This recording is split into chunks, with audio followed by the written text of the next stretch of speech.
Hello, everybody, and welcome back to Hell We Ride. Now, quite a few things happened last session, but everyone was here, so I want everybody to roll a d6, including me. Lovely. Oh shit. Oh no. To start off. Oh no. 2, 4, 3. 6. Oh no! Ah! Hey, Nix, what happened last time? I got a giant hole in my chest. No. Yes, that is technically correct. the best kind of correct. Don't care what happened to everybody else. No. Descending down a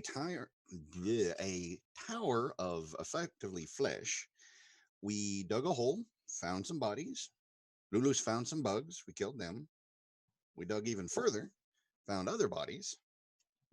You guys didn't dig; it was already dug into. I'm considering it digging because that's a traumatic event, period. Anyways, we found a quote unquote friend that was hung up and being eaten by some type of monstrosities. At which point we all decided to throw in, except for somebody who was 100 feet plus away. And no idea who you're calling out, but okay. Yeah, no. Not to mention the person who actually revived Nix and all that kind of And then we decided to take a long ass rest because after that traumatic experience, Nix wanted to rest a while and try and forget about the giant gaping hole in their chest. Ding! Yes. We are not adding a Nix counter, damn it. No, we're not. But we do still have the duck rule, or in this game's variant, the abyssal chicken rule. I got a little. It's the closest thing I got. If you recall, it's equivalent to like a bardic inspiration that can go to one person in the party for any d20 roll, once per session. But you have to give me the reasoning why you feel like your character needs the help, and the better the excuse, the better the help will be. Yes. So, how did you? I think you put up a hut, something? Didn't Richtofen put up a tiny hut? We used the bubble, yeah. Okay. And then Brakka would have put up the little hearth of moonlight and shadow. Okay. It was effectively a long rest. While you're on your long rests and you're recovering from all of that, maybe an hour or two after that event happened, everybody, what's your passive? Oh wait, no, I got them right here. Yeah, you got them. Let's see. Both Nix and Brakka hear in the distance what sound like small explosions and screams from demons. They seem to echo through the hallway. Right, so not it. This is just during your long rest. Besides that, nothing else really happened. Oh, okay. Okay, so we just notice it. We just don't do anything about it. I'd assume not. Okay. Are we going in shifts, by the way, for like watch shifts?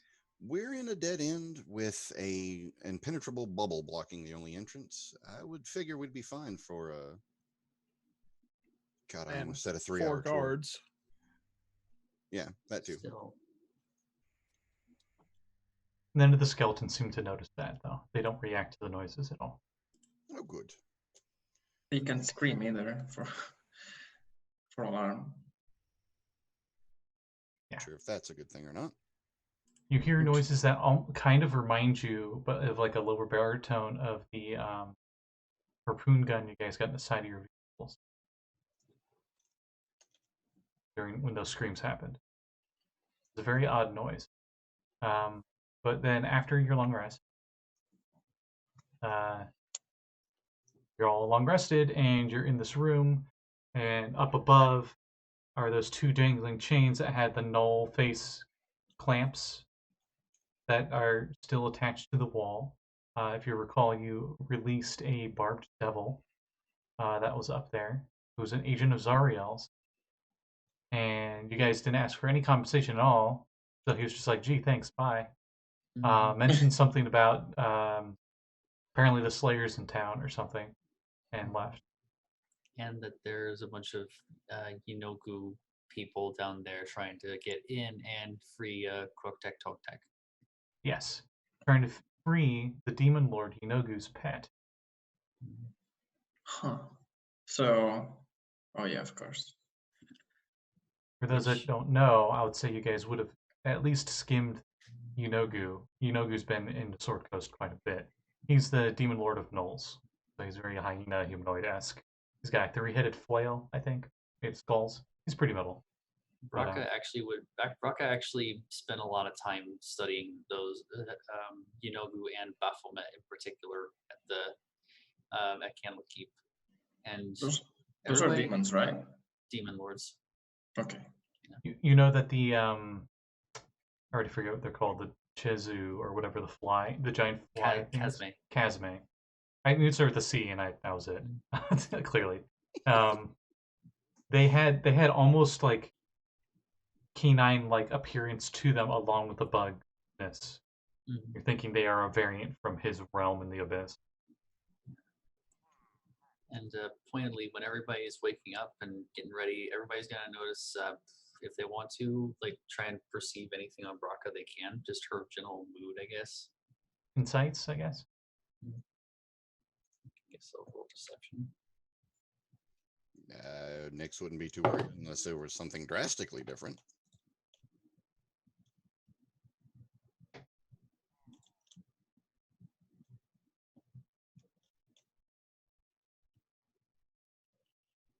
Is anybody gonna try? Is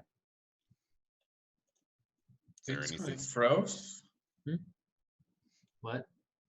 It's got it froze. Oh no, okay. It's just very still. I'd roll a 16. All right. You okay? You notice she's actually, her hands are kind of shaking a little bit, and she's got a little bit of sweat on her forehead. What's going on? She just breathes really heavily. She's like, just a lot of things coming back at once. Rick, it's hard to really clamp down, but I'm gonna try.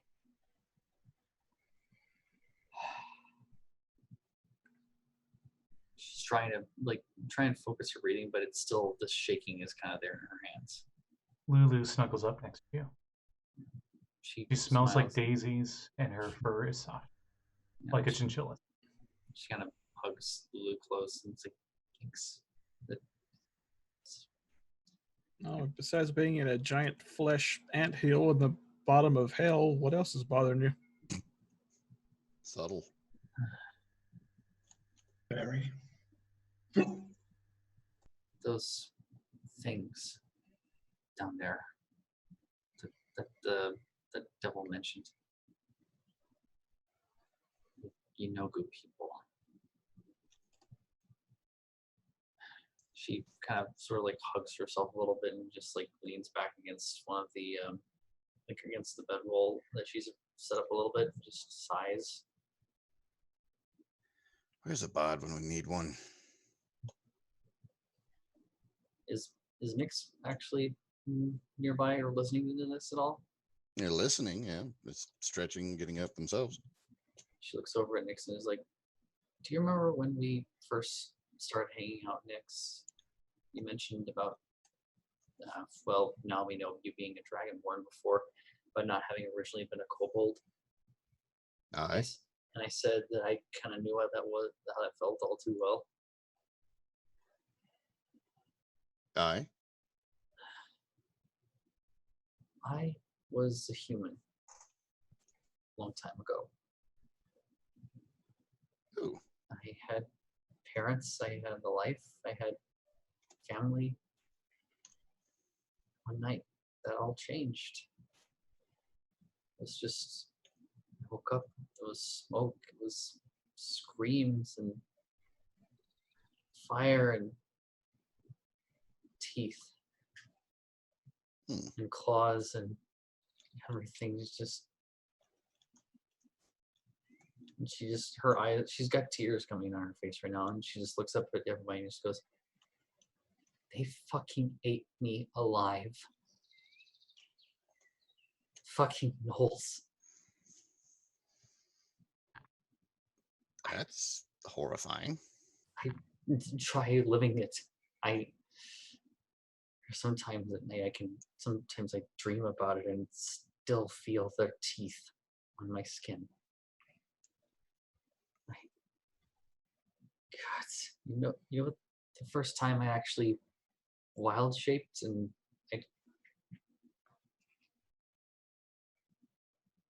some part of me remembered that, and I tried to do it normally, like like trying different forms, and I tried a hyena, and she sort of grabs her mouth, just trying to hold, like she sort of like heaves a moment. I can't do it. It's just,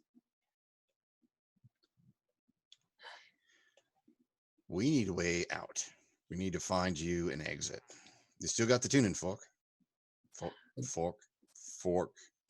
Can't say that one right. She just like, she just grabs her necklace and just breathes. Takes a moment. Inhale through the nose, exhale through the mouth. It's like, I'm not leaving you guys. Hey, and you don't have to fight alone. Thanks, Koi. As long as you're with us, they ain't gonna touch you. I'm just, Everyone we come across, we'll put in the ground if we have to. right. You have a lot of friends with you, says Lulu.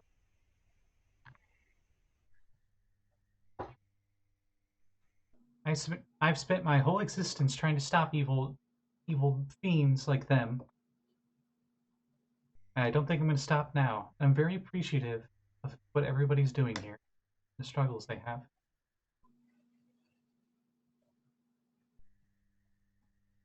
And goes in for a little hug.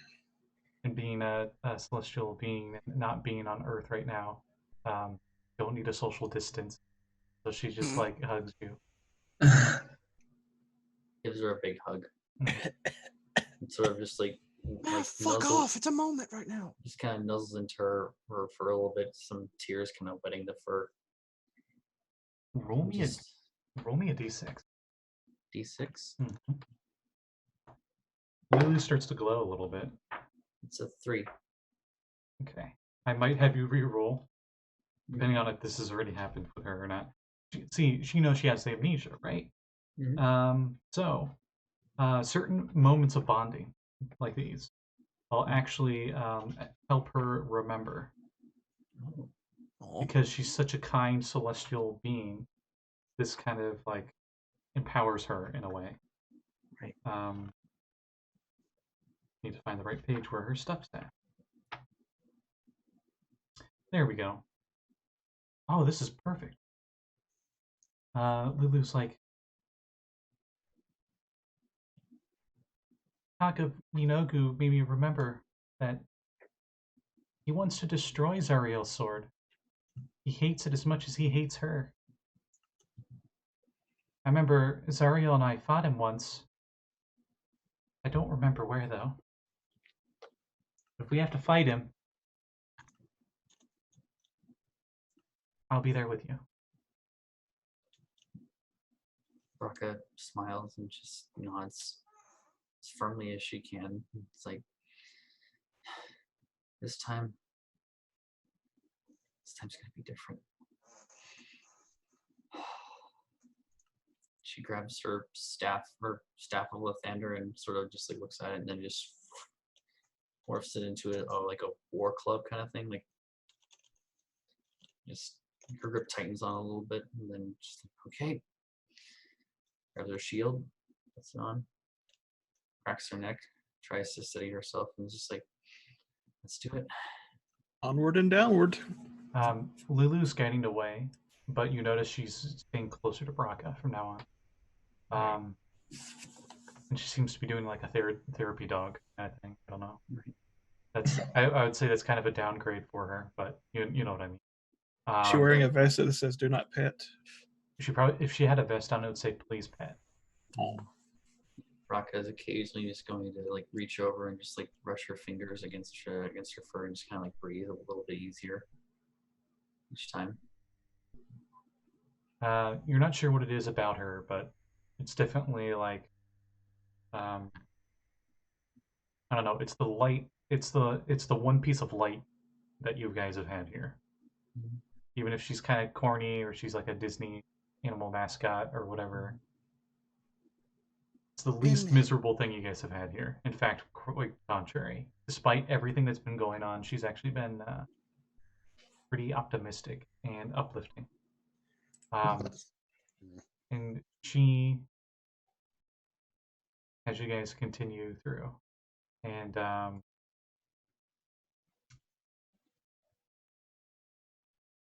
you guys go through the tunnel, you head back to that section you were in before, where you fell down into the pit area, and there were those flies and stuff attacking, and you guys killed them all. You're in the area right below that. I sent you guys the map.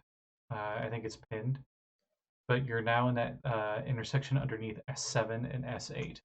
S7 was where those flies were at. So we're underneath S8. You're underneath S7 currently. Oh, okay. We're in S8. Not yet. No, like we are in the no number thing. Yeah, there's like a gap where there's like 4 different ways you can go. I thought we were trapped in, well, not really trapped. I thought we were in one of those rooms and we just barred off the only entrance. You were in S6 before. And that was that really big room. Yeah. Okay. So we need to climb back up to S7. Go back up to go back down. If we climb back up to where we were before we drop down fighting the flies and backtrack the opposite direction, we may be able to continue down. Yep. You notice that at this level of the scab, like it was like soft and tissuey before, the walls and stuff. But as you got down to here, it seems like the scab is hardened quite a bit. It's like stone equivalent. But if you go back up to S7, that's where it starts getting soft again. To give you an idea of like the difference. Lovely. What's the height that we have to? That's scale? 20. That's 20 feet up. But you guys have like bajillion rope, and I'll say you guys have grapple. Why not? All right. You have the grapple, and you guys climb up to S7 again, and kill a bunch of dead flies. Well, at least these stay dead. What? And- I'm being serious. No, I know. Then, where do you guys want to go from here? Do you want to head to S9? Where's Yes, S9? 9. Okay. Sorry. You're fine. So, I'll put that hole back. The group heads down this path, and as you're heading down, you start to hear a bunch of scraping noises and stuff, and you hear like, and Brakka doesn't understand the language, but you know that this is abysmal. Can't Rick understand abysmal? Can Richtofen? Double checking. I can. Okay, you hear dig faster. Oh, everyone hold. I'll let them know what's I hear up ahead. You also hear like just complaining, like a whole bunch of things moving down there. You hear like it sounds like claws scraping against stone, like a lot of set of claws. Right. So, You want to go scout ahead, Nix? I was just about to ask that. Yes. And up ahead, the tunnel definitely narrows, and you see it just like goes almost straight down. Okay. Nix will stealth forward, get to the hole, and then do the whole Metal Gear in the vent thing, just looking straight down. All right. Before you go off, do you want to be invisible? Do you want to burn a slot? It all depends on how many down there. Do you want to risk getting hollowed out again? They have to attack me first. Hmm. No, I will stealth. Okay. Give you a what, Scotty? A stealth check. Oh, I guess I could have assumed that much. Nix is a stealthy 17. Okay. You crawl on this the floor. Army Is it- crawl up to the Wait. dock. Is it a juicy floor? It is. And Not a full belly unfortunately- crawl. And unfortunately, I think I need a saving throw from you. Let me double check. You're thinking that invisible, aren't you? You're the one who suggested it, you son of a bitch. Oh, the invisibility. Yeah, rethinking that.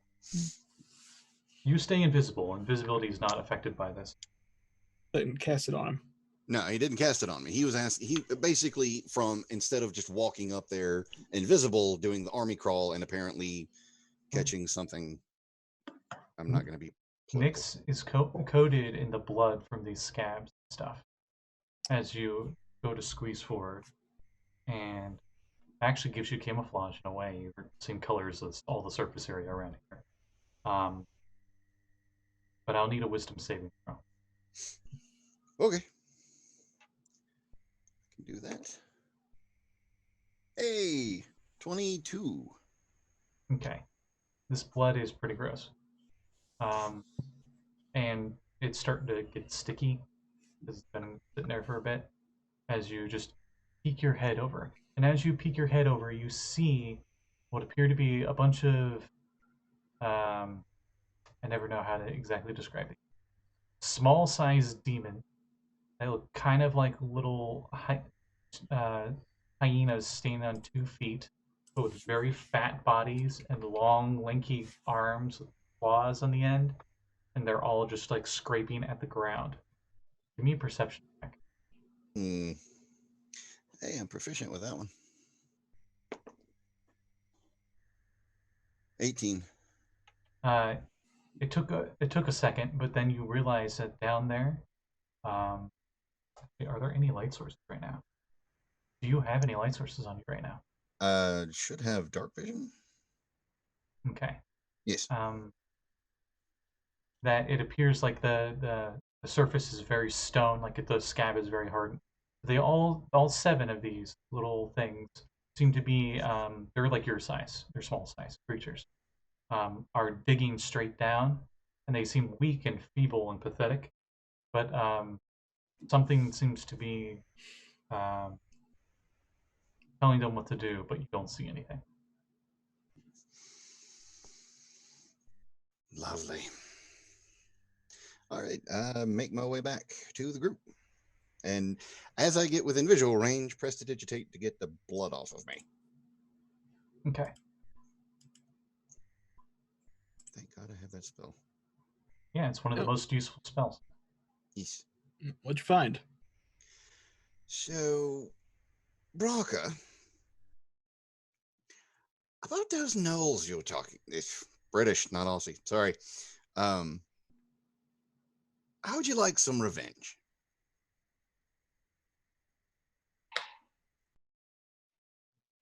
Let's do it. All right. So there's 7 of them, right? 7. Yes. No. Yes. 7 gnolls and something else. You're not sure if they're gnolls or not. You think they're some kind of demon. Oh, I thought you told me they were gnolls. They're They like look- small. I was using them as like a base for the description, like gnolls, but short, like your size, and they're very pudgy bodies with thin, lanky arms, and feeble little Retcon. claws. Okay, retcon the gnolls thing. Sorry, I thought you had said gnolls, and I just lost my mind. It happens So- in hell. Yeah, a little bit too more and more often. Anyways, right. So we've got some Kirby's and something commanding them. More like dingoes. Dangos? I wouldn't describe them as dangos. Dangos aren't that fat. No, but they're canine, like whatever. Anyway, go ahead. And couldn't tell what the other one was, but they look damn tired. If we ambush them, we probably wipe them out pretty good. pretty quick.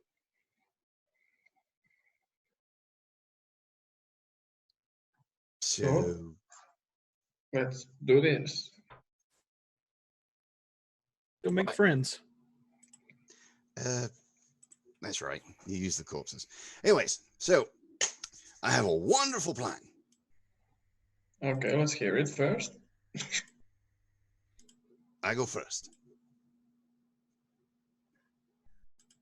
Surprise round. So it's a one-step plan. Right. Okay. Actually, Nix, I have an idea. Uh-oh. And she pulls it around. There's a little bit of this, like, sort of an electric kind of sporkle on there around her fingers. And she goes, "There's something I can do that makes things a little bit more. How should we put it? You'll zap things a lot harder. I will or you will? You will. Ooh. They'll make it so you'll zap one thing a lot harder. Does it have to be a zap? If you want it to be a zap, it can be a zap. If you want it to burn, it can burn. But if whatever it is, it'll hit it a lot harder." Sounds like a plan. Now we have 2 steps on our plan. This is getting interesting. If we can find whatever's telling them what to do, it's probably a lot stronger than they are. And True. demons That's like to one way bully. to find out. Demons like to bully stuff. I mean, to be fair, I've seen a lot of places where the thing commanding the others is weaker, but not in hell. So yeah, we should assume it's stronger. So Right. we Right. draw that one out. I make it squishy. You zap it. Okay, I have to say I don't have dark vision. That's why I have my flashlight on the crossbow. So if you want to go first, so you don't draw attention. I can alter my plan. I can drop a lantern, fall with it, and then do what I was planning to do the first time around. Surprise and light. How close were they together? They were pretty Universe? close. They were like almost like a swarm. Oh, I have a way to make us some light. And they were slowly but surely making progress straight down. Okay, we will not burn things here because we've seen this is highly ineffective usually. right. Is it for demons though? It's just then that the rest of you hear underneath you a very deep, guttural, like growling noise. It seems to go through stuff. So our plan is Brakka does the lightning thing and Nix zaps them good. Right? I have to see the big one first to be able to do this though. Oh. Then Nix drops with the light, we see the big one, zap good. And if I can shoot something I will, if not, I will cheer for you. Rah, rah, sis boom bah. At least you're honest. Right. So Sounds good. I believe we have a battle plan. Kinda. Let's do it. So, as you all go to initiate this, I'll have us roll initiative. You and the demons will be surprised, so they get to do nothing on their first round. Okay, so does that mean that Nix gets to do the first action first and then we flow into initiative, or is this only based on Nix's turn?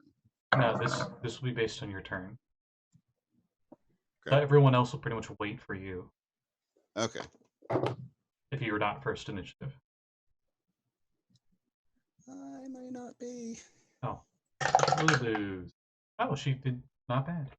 Nice. Hey, your dice didn't screw her over for once. Yeah. Power of friendship. That's what she's powered by. Just done some cool stuff before. Yeah, she has crit before. Yeah. Didn't do much, did it? No, it's a little tiny little tusk, but Right. I mean, it's still just a little elephant. Right. So, Brakka, what'd you get for initiative? 8 plus whatever I get on modifiers. Usually it's 11. It's an 11. Okay. What did Koi get? 10. And what did Richtofen get?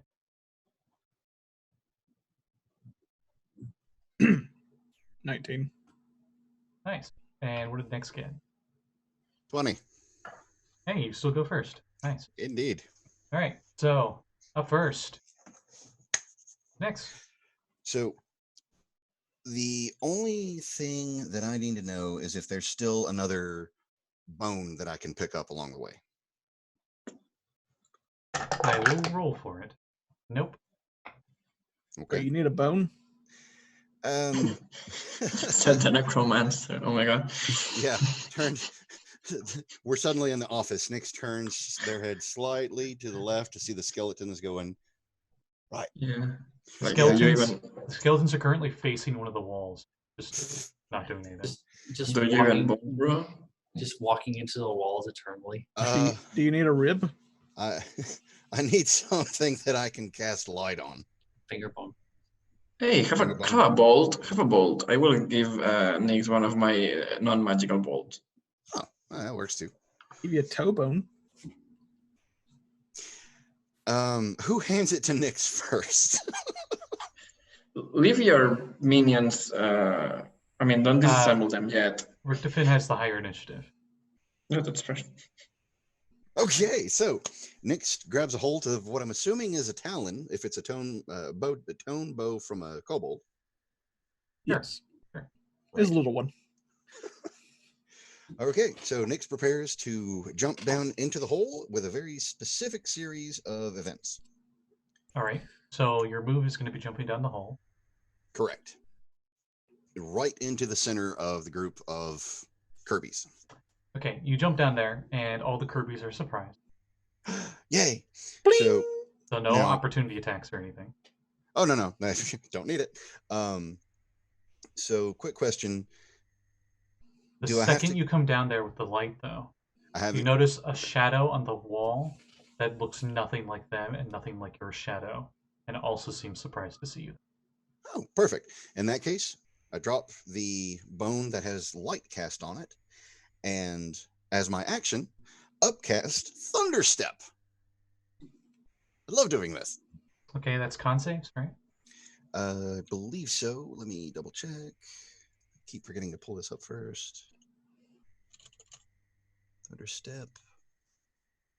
Yes, con saving throw. But I'm upcasting it for... What is your DC? Spell DC is 16. Okay. So, okay, 1 level upcast, which means 4d10 for anything that doesn't pass. And are they knocked prone?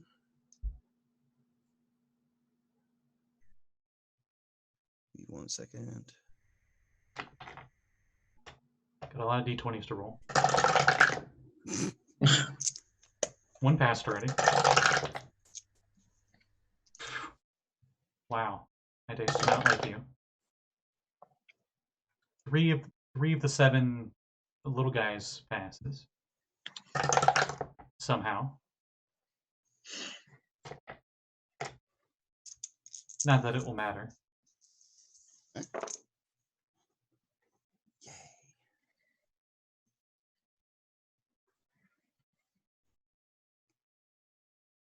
So how much damage? Calculating. Oh, let me move the map for everybody. 29 thunder damage, or half as much on a pass. So 14 if they made it. Correct. So, and I am teleported right back up to the group of friends hiding in the rafters above. Did you drop the light? Yes, the light was dropped, but I came right back. So Okay. surprising. Oh, hi, Nix. Hi. Surprising the group. Oh, hi, Mark. The ones that made it instantly die from it, as they just fly back from the sheer impact and just splatter into the wall, and just start to turn into demon ichor. There's also a shadow over there. And it is Richtofen's turn. All right. who, what, where, when, and why are still alive? Richtofen, you use like 5 feet of your movement to look down, and you see a little light source down there, and you see 3 little mini gnolls, I guess, and they just look disoriented and flabbergasted at what the heck just happened. There's a bunch of demon blood ichor splatter everywhere, and this perfect like circular explosion from the thunderstep. I'll say there's a tiny little kobold footprint on the ground where the thunderstep happened. And Richtofen, passive. Actually, you don't need to worry about passive. You notice one of the shadows is not moving with the rest of them. It seems like it's its own independent entity. As the light source is very clearly making like silhouettes on the walls. Is the chateau near them? It's within 10 feet of the closest one. But it's not right on them. The 3 that are still in the crater are like within 5 feet of each other. It's a very small, cramped area. How far is the fall? About 10 feet. Don't worry about fall damage, right? Okay, but would the skeletons take fall damage because it would be bludgeoning? I will say whatever. Okay, because if it was, I'd cast a feather fall on the way down, but then we all, 5 of us, jumped down. All right, you jump down, and this turns into Death Stranding, where you're just in the middle, and the 4 skeletons just surround you. Spoilers, I have not seen that yet. It's in the trailers and stuff. The one guy has like skeleton soldiers with him. I did not see that. In the black goo or whatever, like they pop up out of the black goo. Huh. Yeah. Anyways, So you said there's 3 kobolds still alive-ish? not kobolds. 3 mini Or gnolls. We'll call them mini mini-gnolls. gnolls. With your Arcana expertise, though, you're pretty sure these are dredges, the lowest form of demon. Oh, those fellas. Okay. So the 2 kobold skeletons will go first, attacking. Okay. Let's see. Are they each attacking individual dredges? Yes. They look really beat up. 14 and 12. Both hit. Okay, so they have the glaives, so 1d10.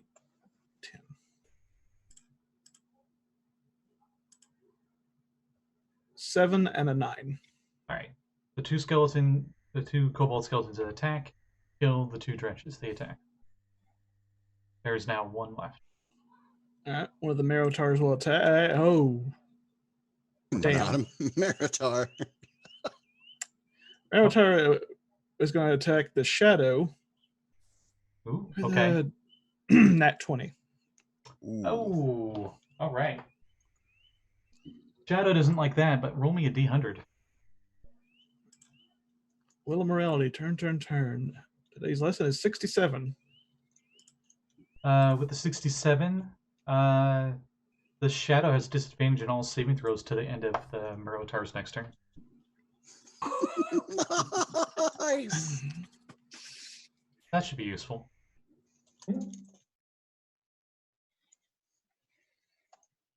It looked like he didn't like the light either. So it's 22 damage, but that would be double damage.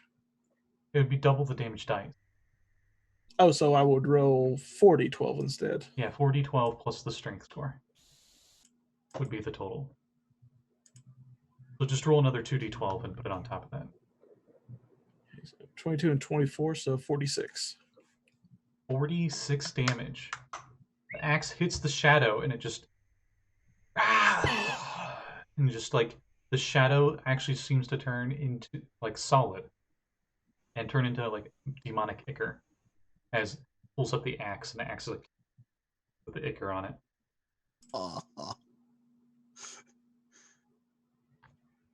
And then there was 1. Are you kidding me? Nope. No, I just rolled for the other Marotar.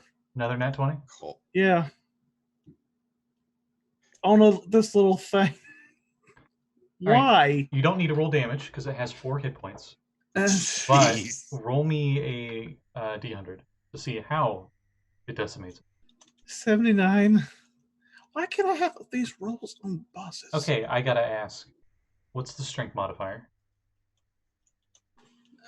For the Great Axe? Like the the damage. It will have it had like 2d12 plus. What's the plus? Oh, it's +4. Okay, so it does the maximum damage possible. So it does 52 slashing damage. It had 4 hit points left. Well, I just Genzu'd him. So it's just the most clean vertical slice. And the thing just. As always, overkill is best kill. That's not feel like overkill. And I'll probably it takes roll your like crap for the rest of the Murotar. night. It takes your Oh. Murotar a bit to actually get that great axe out of the ground because it was so much damage. Did I just and the thing dig to was just, S10? and the thing was just so little that the axe, like some of the damage the creature took, the demon took, but then the floor took the rest. Did I just dig a hole to the chamber below? I was about to say. Most of the axe head actually gets stuck into it, but then your Murotar is able to pull it out, and you hear another, and the whole place rumbles a bit.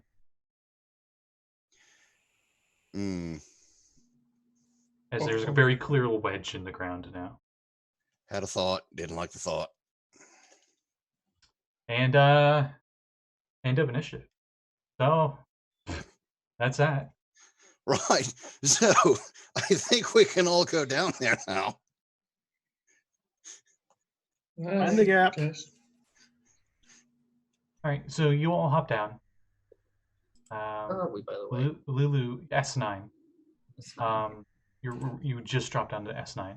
Remember, on this map, it's the top of it is actual elevation, and you're climbing downward.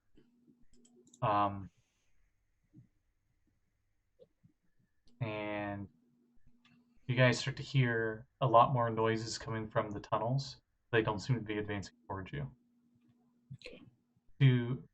Behind you, so on the map to your left, you can hear what sounds like chanting or singing or something. It's kind of hard to tell from this distance. But then from the other end, you hear a loud banging on a door.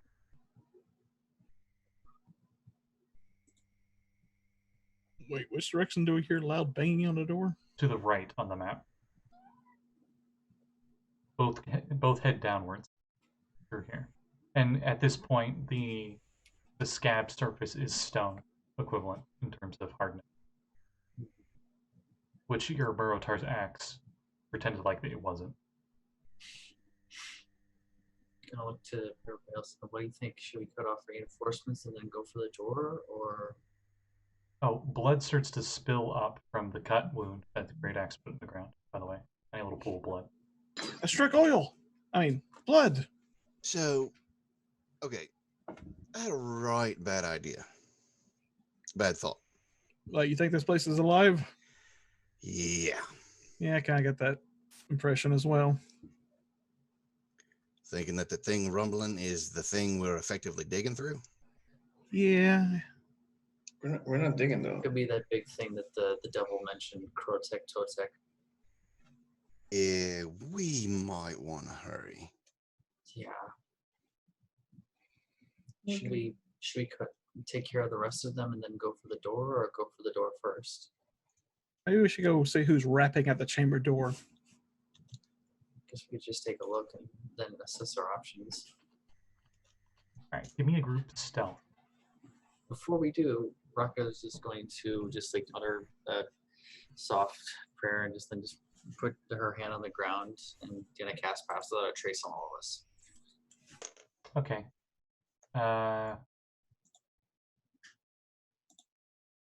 Then that's when everybody gets a +10 to their stealth checks.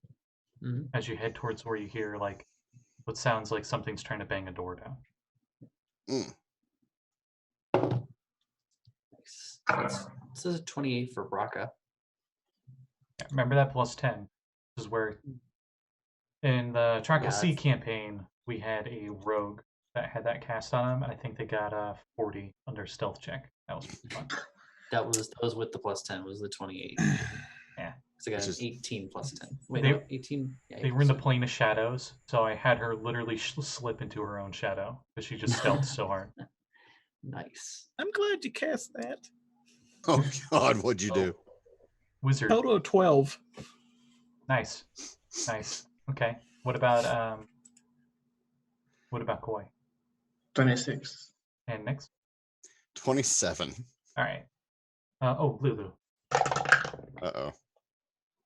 13. So that's with her +10. We all made it with 20. Oh yeah, Well, your except for me. skeletons. Does it affect the skeletons? How many targets can you get with Pass Without Trace? Each creature you choose within 30 feet of you. Oh, okay. Skeletons. The lowest So one just give me rolled a one- 14. Just give me a 1 roll for the skeleton. Oh, well.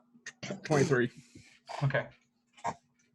I'm the loudest one. I'm eating a bag of chips as we're going through the dark. And you're still quieter than most adventurers. Yeah, don't do that. I mean, we don't have the classic like paladin with the plate armor. You sneak up ahead, and you gotta climb down a bit. It's a very big gap as you have to climb down through this tunnel. It's about a 40-foot fall, but there's a lot of spots to grab and stuff as you guys go down. This it's not bleeding down here right now, but there is very clearly, like there used to be, there's claw marks where digging was done, which gives you guys good climbing as you hit down, and then it dips back up into like a small hole where you can definitely hear the noises coming from, and you go to peek your heads in, and inside you see brass double doors stand exposed in the wall of the scab.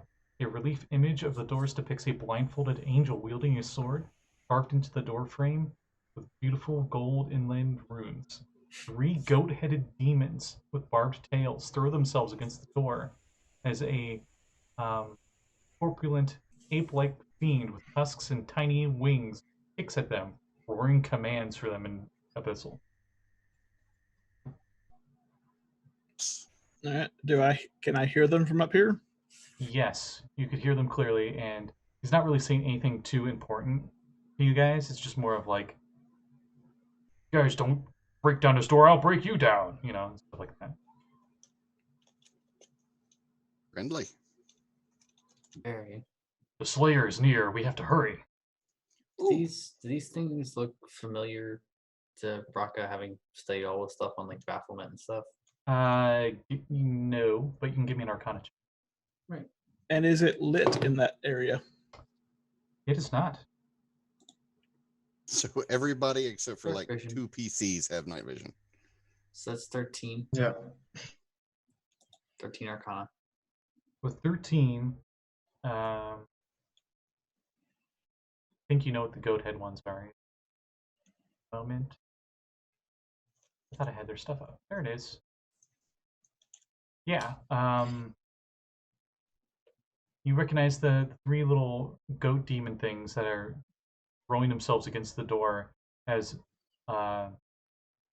Beulah Zhao. for those at home that heard that, Beulah Zhaos.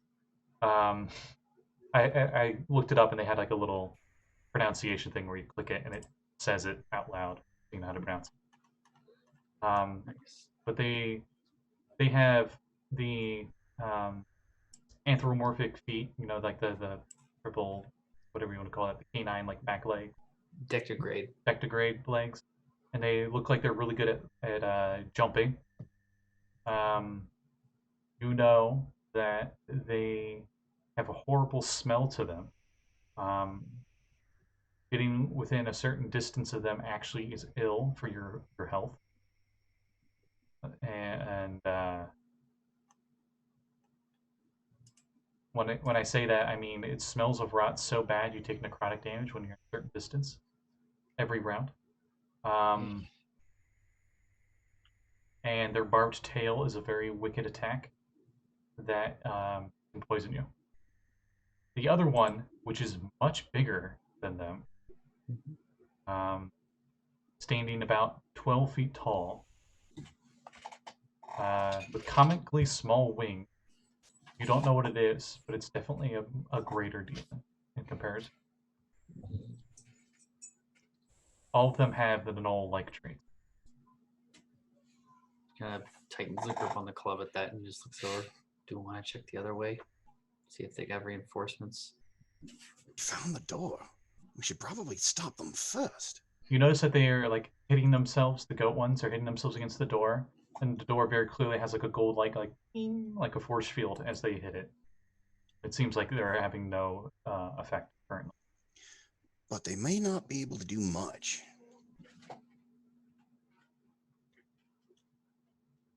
Or if we take them out, then whatever's been, I guess, singing back there is gonna come running.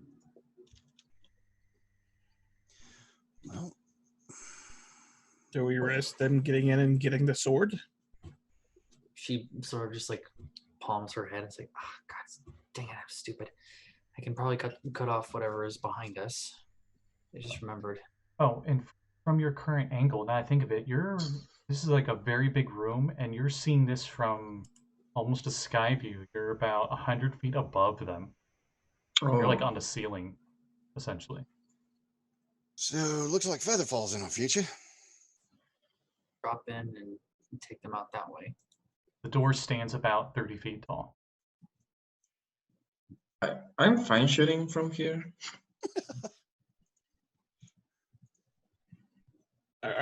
Are Coy and I the only ones that without dark vision? I thought Yeah. you had dark vision. I'll say the No, door. Dragonborn don't. I'll say the door is emitting a low light, so you guys can kind of make out there are things down there hitting the door, but we can't really make out details. Point if we choose to do the same thing, I can just light a rib. Why is that becoming a thing? I mean, you can have a bolt, really. It is True. just then at the bigger one, Brakka, you notice its ears perk up, and it goes to look up where you guys are at. What do you do? I'll stealth back away from the hole and stealthy. Duck. Quack. Richtofen, give me a deception check, God damn it. It's just a hell duck. because you humor me. Should that? Never mind. Dirty 20. Let me check their insight.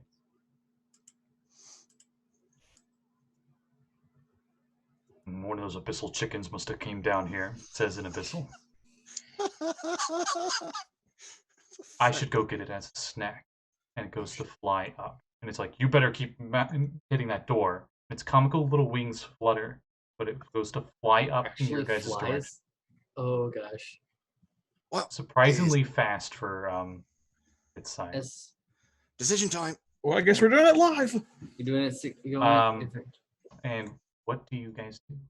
So, quick question: how far is he at this particular point in time? How far is he from his little minions at the door? You think you got about 12 Sure. seconds before he's able to fly up to you. Because I want to hit Oh. chain lightning and hit them all. That's if crazy. you're gonna do that, All right. do you have? Are you guys range? gonna try to run away, or are you gonna try to fight him? Guess we're throwing. Are we throwing down? I'm going to attack. I don't know what the rest of the party's going to do. I'm Is he going still- to. I was going to say, is he still within range of the other four? He's currently, as I like pause at this moment where you guys are like, what are we gonna do? You get the tall tale thing where you get the two choices: run away or fight.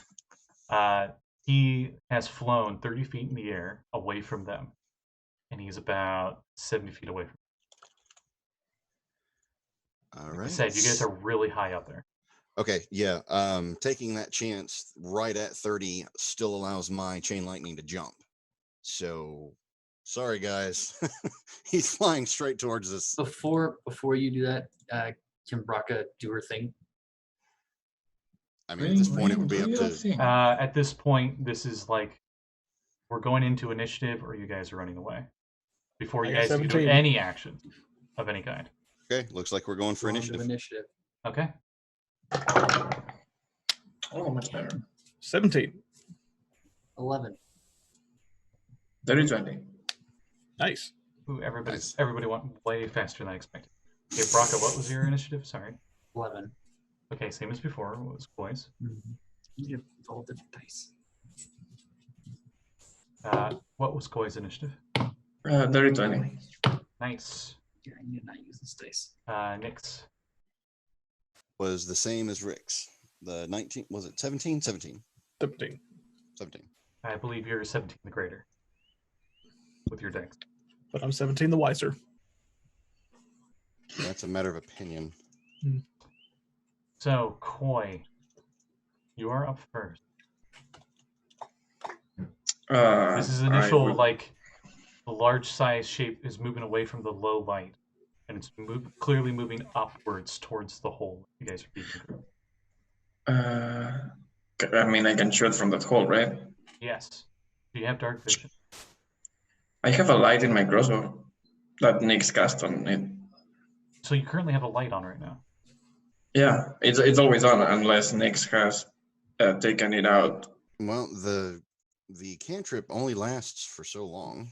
1 hour, right? But we took a long rest before. We took Oh, we took the long rest. I forgot. Yeah, that's right. No, I don't have any light.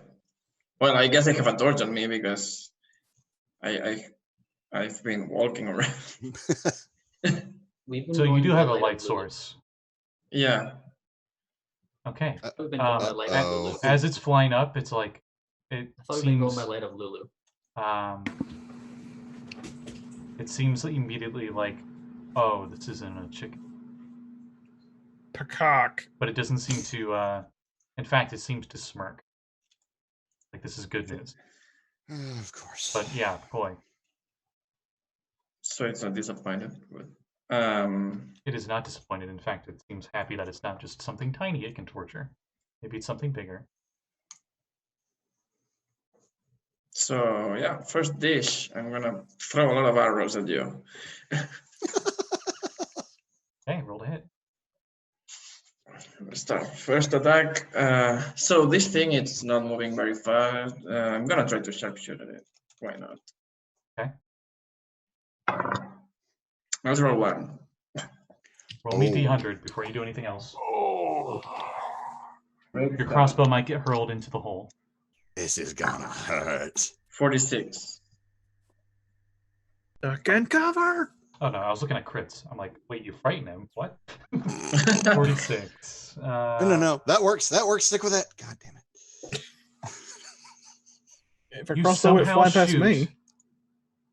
straight into the rock right in front of you, and you are so stunned at how bad that shot was that you are incapacitated till the beginning of your next.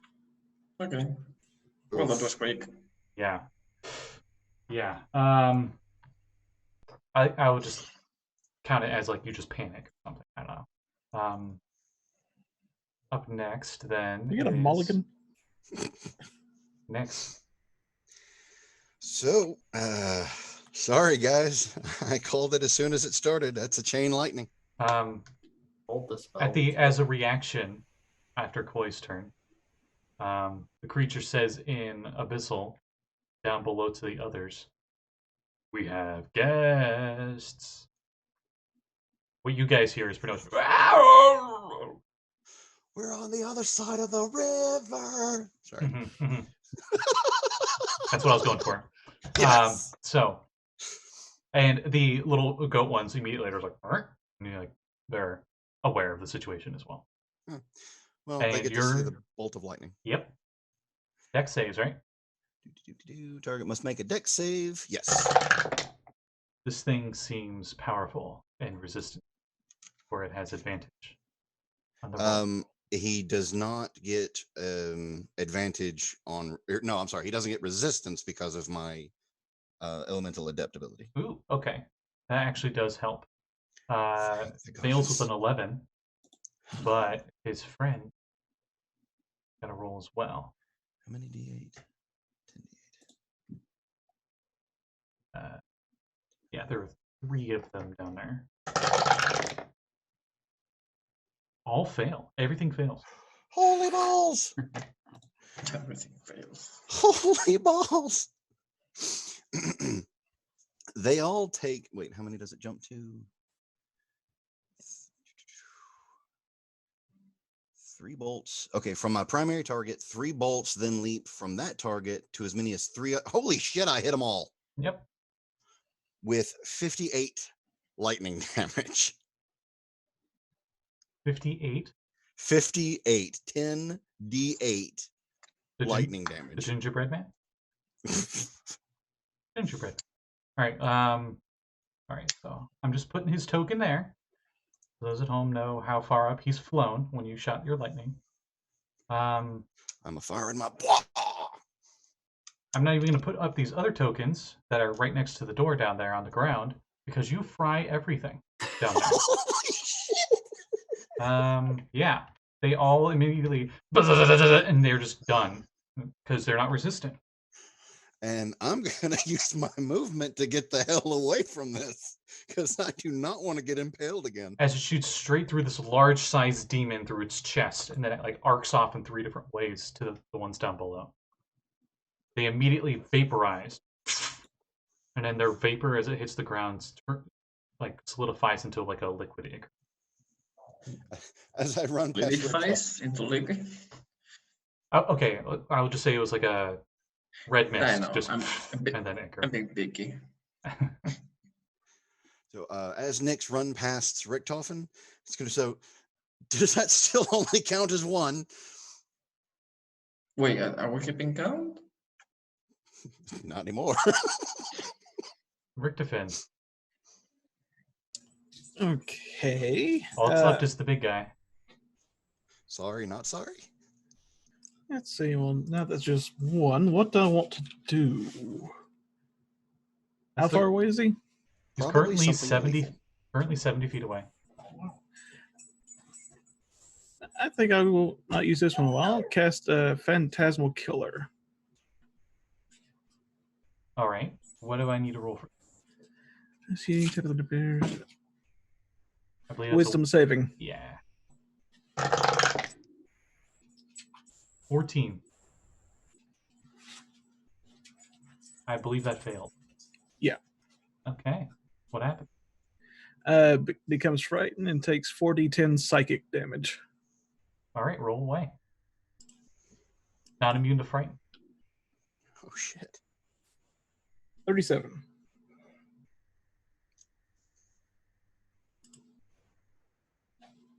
Quick math then. Okay. 58 minus 47 is dead. It gets hit by your lightning bolt, and then Richtofen is going like Jedi mind trick on him, and he immediately appears frightened. Didn't know a demon could look frightened, but they look frightened. Because it's like, oh, the Slayer? Because you make a phantasmal thing that it would see. And there's only one thing they fear. So, And 16 from one of the kobolds for arching. what are they doing? Shooting arrows. Oh, okay. 16. It shoots. This thing has been hit by lightning, so it looks stunned, but not the stunned condition, and it looks frightened. And the arrow just goes into its fat, and it didn't seem to do anything. And the other one rolled 9, so I guess it wouldn't do anything either. Same effect.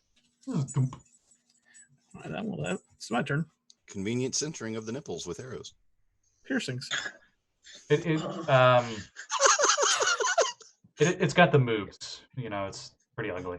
Uh-oh, I think we just gave Lluis inspiration for his next piece of art. Please don't. I hope not. I'm sorry. I'll mute. No. Up next, after Richtofen, is the whopping 11 Brakka. All right. How far is this thing from us? 70 feet. It hasn't moved yet. It hasn't done anything yet. Okay. As soon as it goes, the Slayer, Brakka just steps up and just takes her club and just goes, not quite, and just puts out a club and a little small ball of light gathers at the front of the head of the club. And this thing needs to give me a con save as a 5-foot wide, 60-foot line of pure sunlight just blasts out of this thing as she casts Sunbeam. Sunbeam. 23. That passes. But it will take. He does have disadvantage on checks because he's frightened. Oh, then 22. It still passes. But that is still 6d8 radiant damage, and this will play still half of 68. Mm-hmm. He is not blinded, though. Unfortunately, this is the right thing. That's right. 17.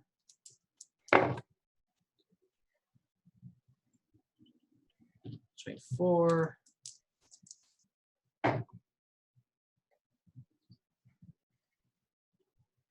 So half of 33. 16. Right. So he takes that much. Wow. Okay. Sunbeam hits, and how far out does your sunbeam go? Sunbeam is a 60-foot line. He's 70 feet away. Oh, he is. How did I want to cast that? All right. Sorry. Right. That was a cool. We will backpedal. What do you do? There's no way for me to move forward and do anything with that? Well, if you look at the bottom right of your map for S14, you guys are in like that top tunnel up there, and each tile is 10 feet. Mm-hmm.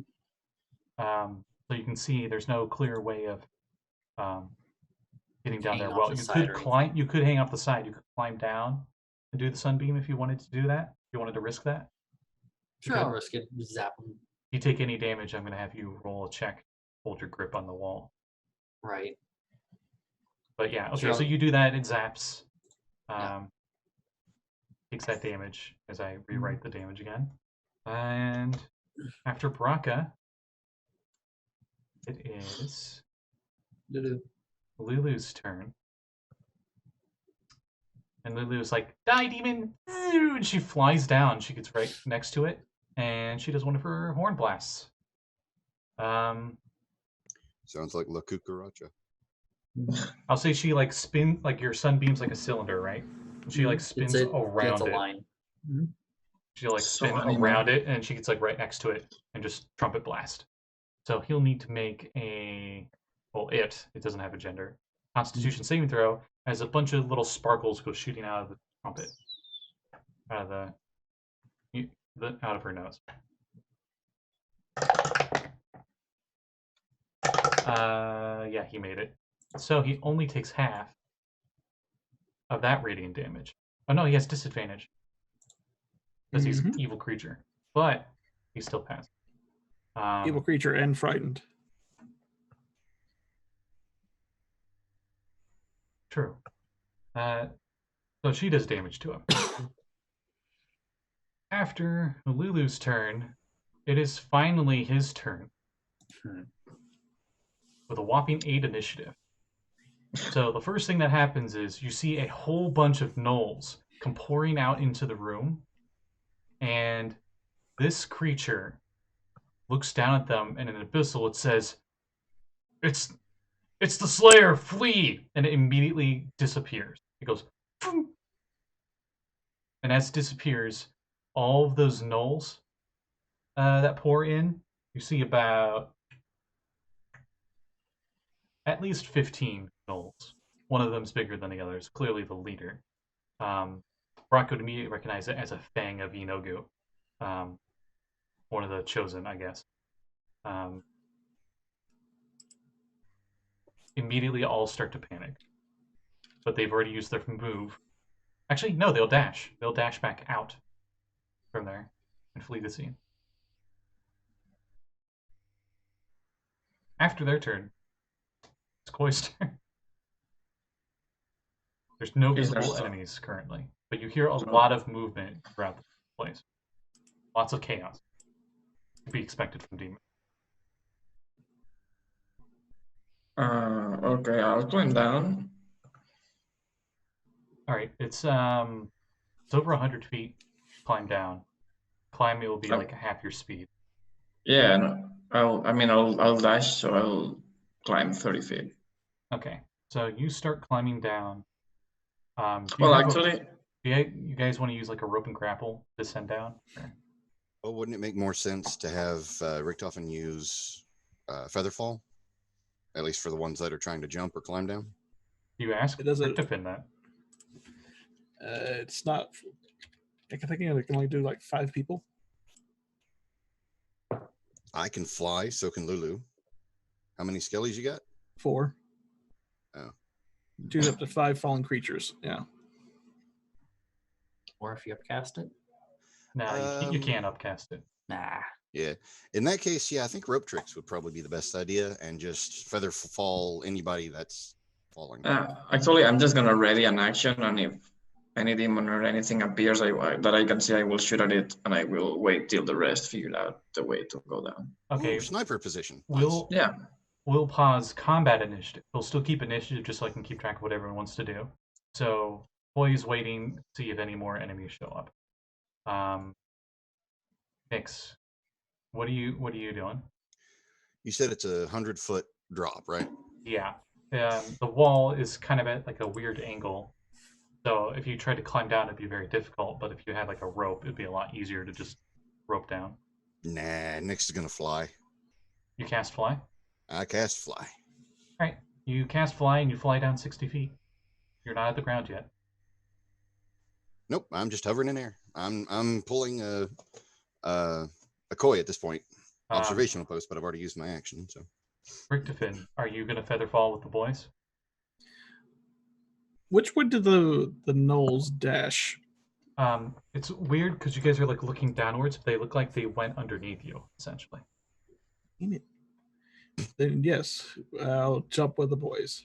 Okay, and then Nix is flying down, and Koi's sit up there sniping, and Brakka, what are you doing? Brakka, just hanging off the wall, just sort of pushes off into a free fall and morphs into a giant bat. Flies down the rest of the way. Nice. How big is that bat? Giant bat is large.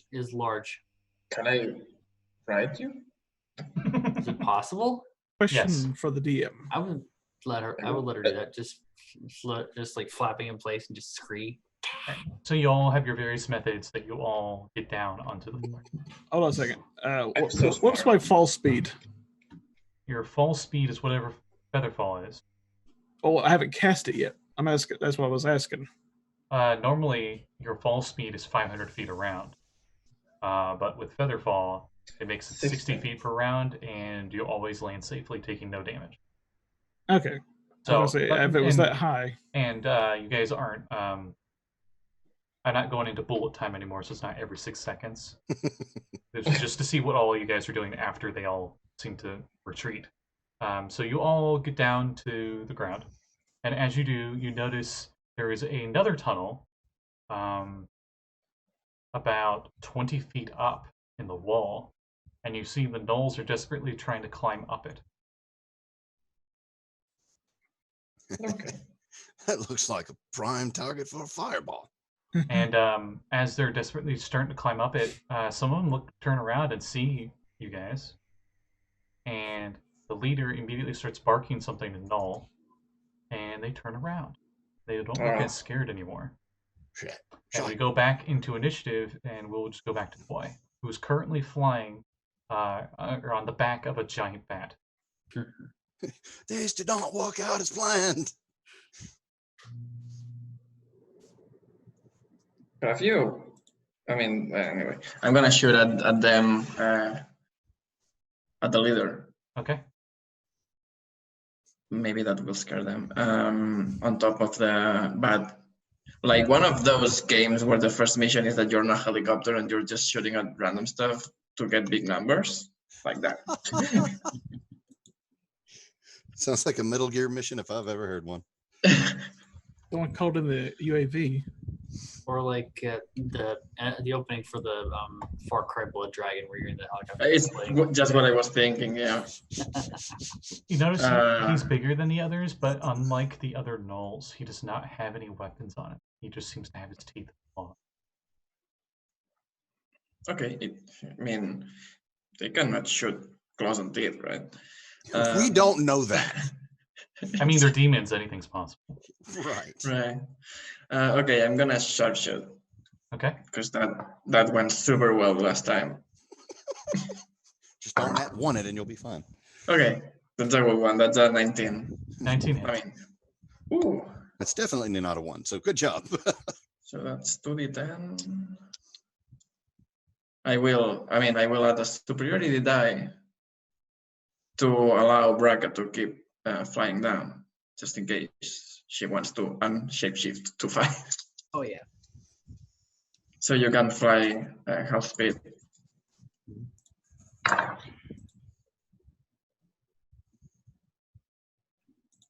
So how much damage? So it's 26 piercing damage, magical piercing damage. All right. Shoot him in the arm. He did not like it. They did not like it. Okay. After Next shot.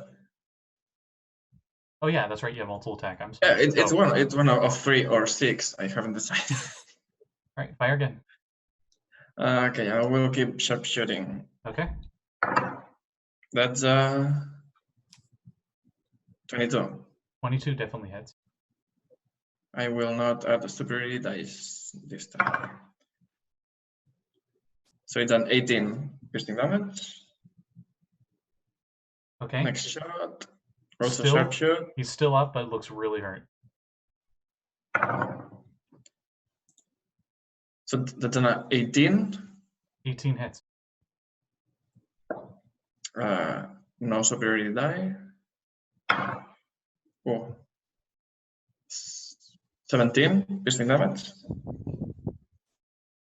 Okay. Looks bloodied, but still up.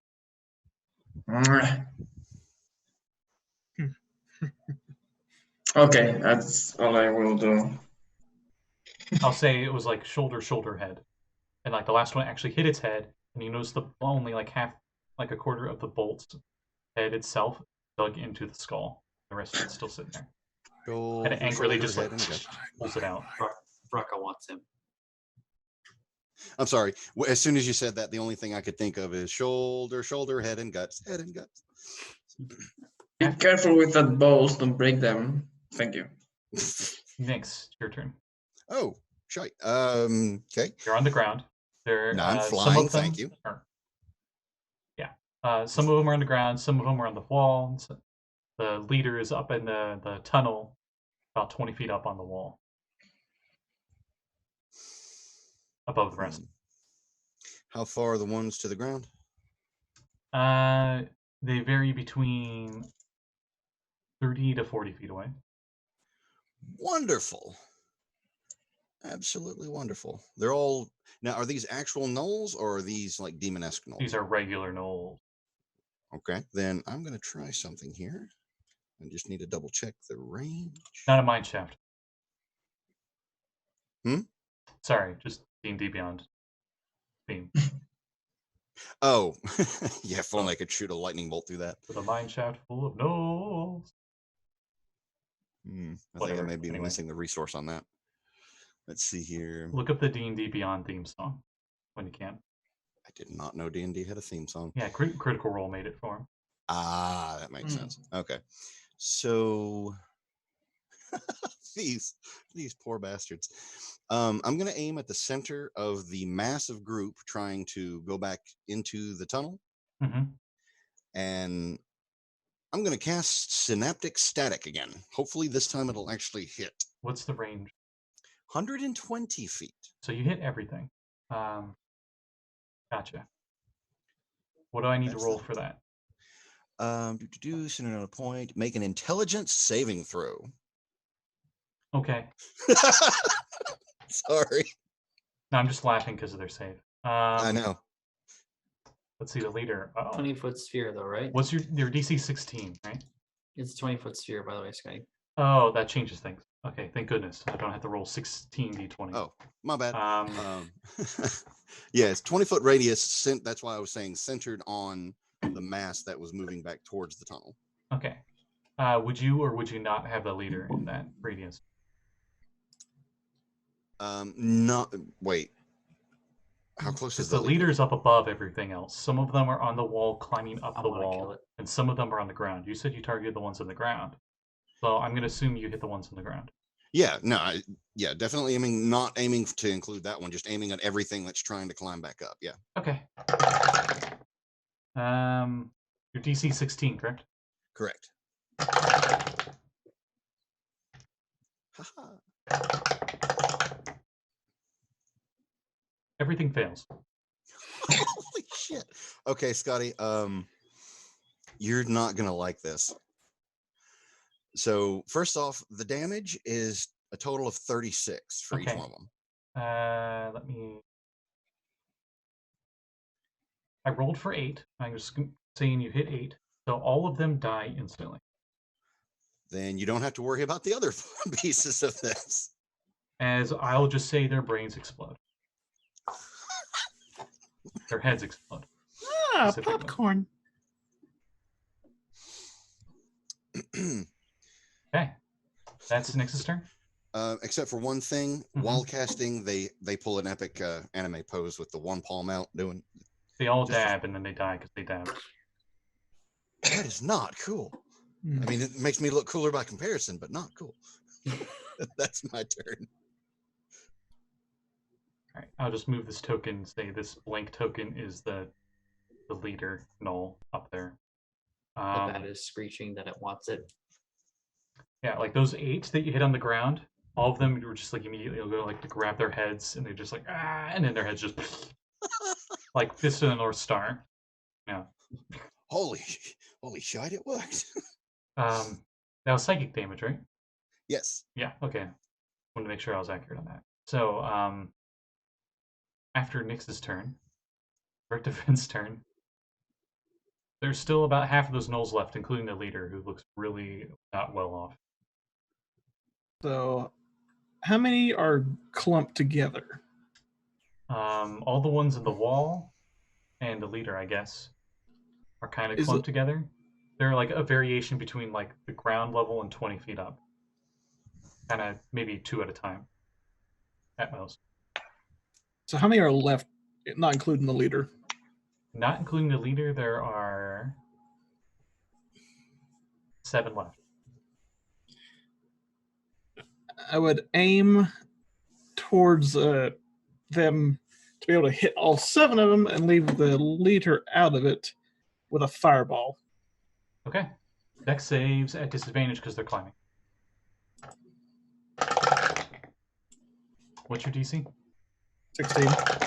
Okay. Pretty sure they're all gonna.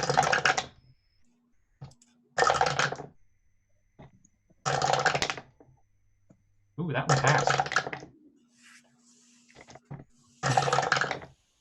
Yeah, one passed. And lightning, very, very frightening. Got a nat 20 and a nat 18. Oof. Well, this was upcast. That doesn't change the DC, it just changes Yeah, it doesn't the damage. change. Yeah. Okay. Sorry, Mav. Let's see. You get. You get fire damage, and you get fire damage, and you get. Everybody gets fire damage. Bag attack! Oh, screw you. That was my attitude. Never mind. 34. 34? Yes. Okay. The one that survived, I'm going to have it roll a check to see if it's still on the wall. It somehow is clean on the wall, very burnt. Thought you killed everything. And it's just the smell of burnt hair and flesh fills the room as your fireball explodes on the wall. And it's like shaking in pain, and it's just holding on there. And the whole backside that you exposed to you guys is just 3rd-degree burns and just smoke. But wait, there's more. It's about 15 feet up. First, Kobold gets an 18. An 18 hits. Let's see if this actually finishes up. 1d8 plus 2. Errol only asked for 5. You hit with an arrow. I roll another check to see if it stays on the wall.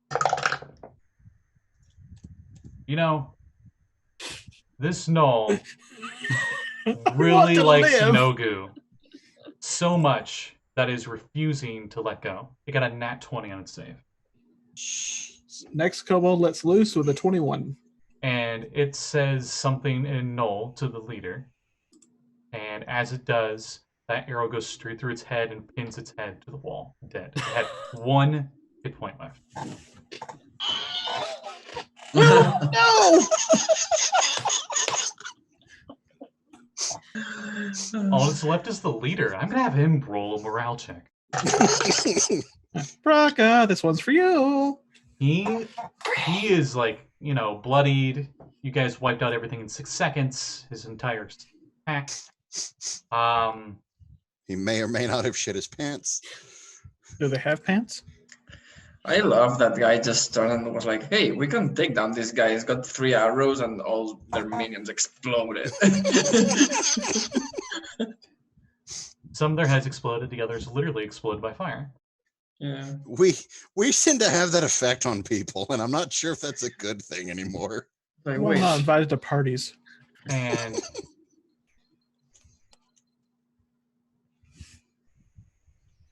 that's Richtofen's turn. Yes. Brakka. All that's left is the leader. 20 feet up from the floor. You guys are near the door, so you're even further distance away All right. from this leader. Brakka's going to sort of like swoop down, like sort of just like angle so she dumps Koi off, like, and just keep flying. She has 60 feet of fly speed as a bat. Okay, yeah, you would definitely be able to get to them in a move. And bonus action, mid-air, just back to normal and just come down with the club over her head, screaming in like just orc. And is going to. As you do that, and we're in like Mhm. action movie, Rain of Fire, jumping Yeah. at somebody overhead, strike Yeah, pose. yeah. Um, You know And how that you ended, see, right? you see that larger demon fleeing down the hallway behind it. oh, good, a 2-for-1 special, Sunbeam. Because it's concentration, I haven't had to drop concentration on it. Oh, so you just move it. Yeah, just I Whoa. can fire an additional beam as an action, All right. as long as I'm still holding the spell. Con saves. Con saves, I believe, yes. I have Now- like 50 tabs open, and now they're all gone. Would I be able to see the greater as well? You would see a blinding light shoot through the tunnel. Okay. 5 foot wide, 60 feet long. I was gonna say, because if I could still see it, it'd be frightened still. Okay, the null leader, pack leader, fails. So they get the full brunt of this thing. And the guy at the end of the hallway? The guy at the end of the hallway passes. Right. Are gnolls edible? 19.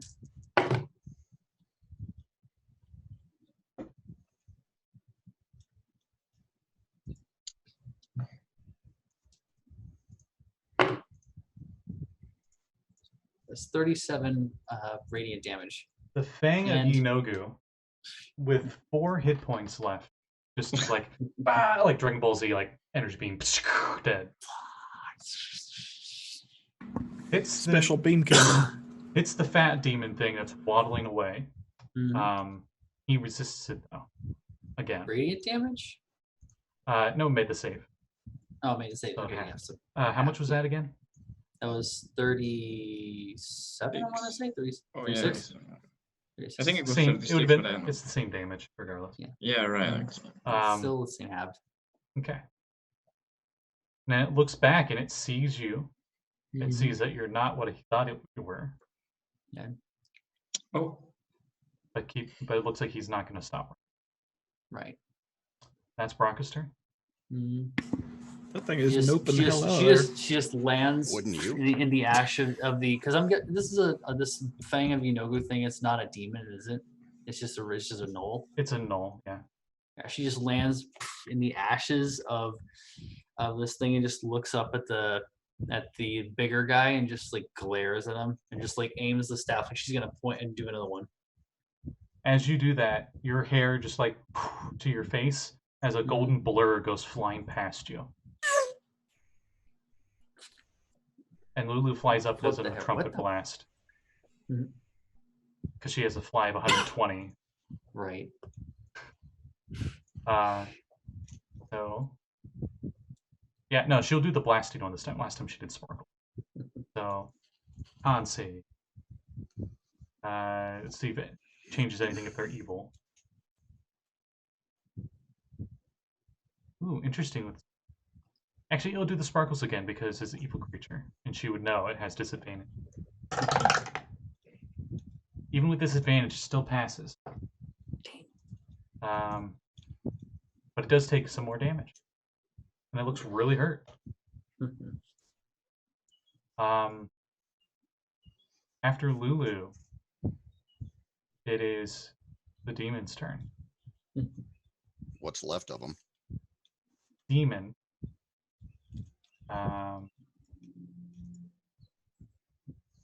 See what would he do?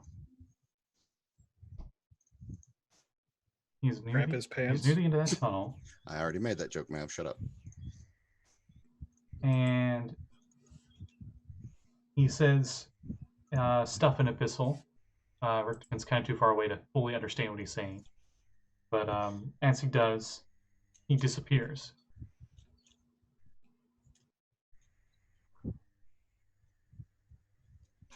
And after that, it is Koi's turn, who is now on the ground, because Brakka set you down on the ground. There's no visible enemies or anything. Do you do anything on this turn? You see Brakka standing where that leader Knoll was, about 20 feet up the wall. You're about 50 feet away from Brakka currently. And Lulu dashed down the hallway. Okay. If you dash, I'll say you get like halfway up the wall. Start climbing up the wall to get to where Brakka's at.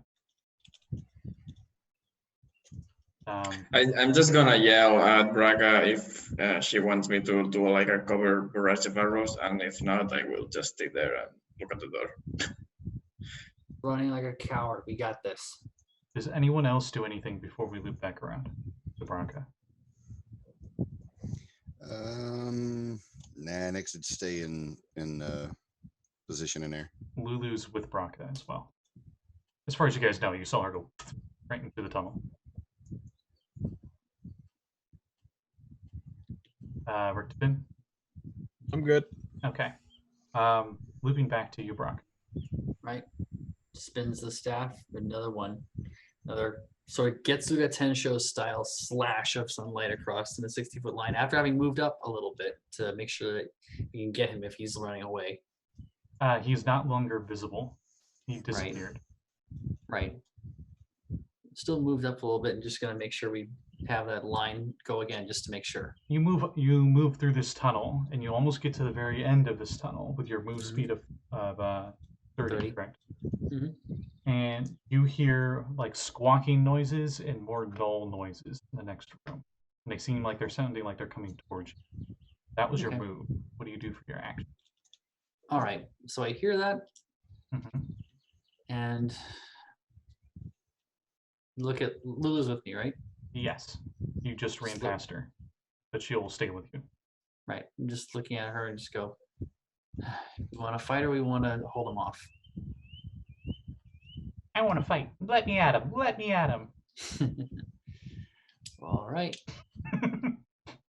No one could see that, but Lluis just face palmed.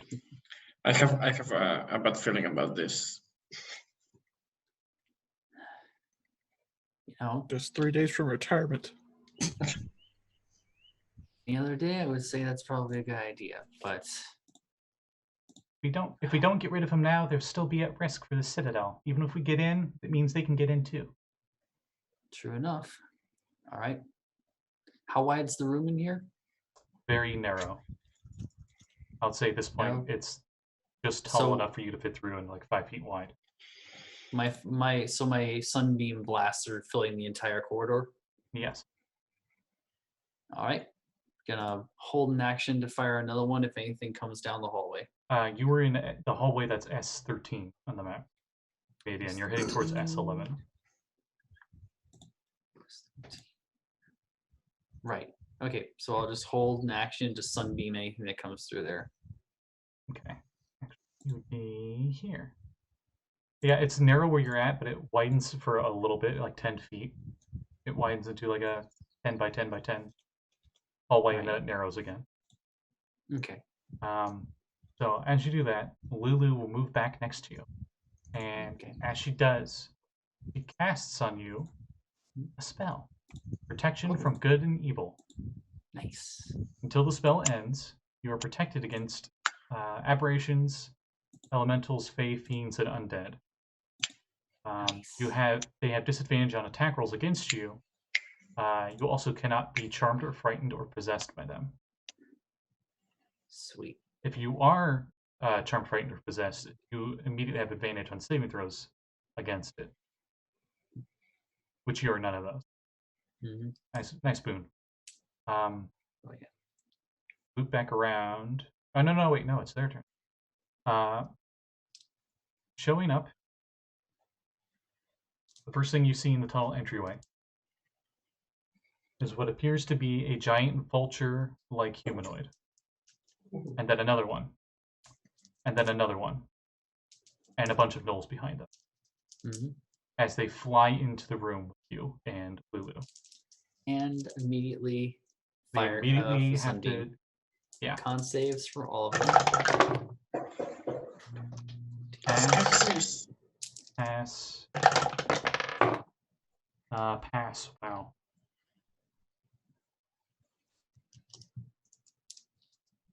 Three vulture things pass.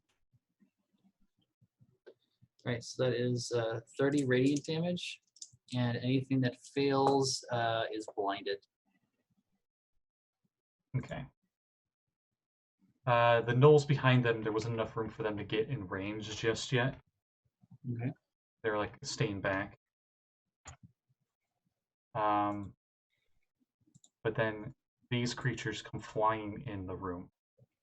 And as they come into the room, all three of them, puffs of spores come spewing off of them. And, or actually off of two of them. And one of them will screech at you. So you have advantage on these saving throws, but I need 3 Constitution saving throws. All right. Lulu would need them as on well. each of these 3? Yes. She also has advantage because she's magical. She got a nat 1 and a nat 20. Holy crap. She passes all. Okay, so 16 on the first one. Mm-hmm.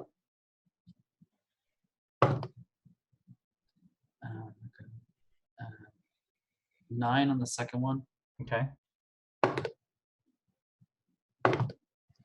And a natural 20 on the third one, that's totaling into 24. All right. The horrible screech luckily does not stun you. Oh, thank goodness. However, you are now poisoned. Ugh, lovely. What happens while you're poisoned?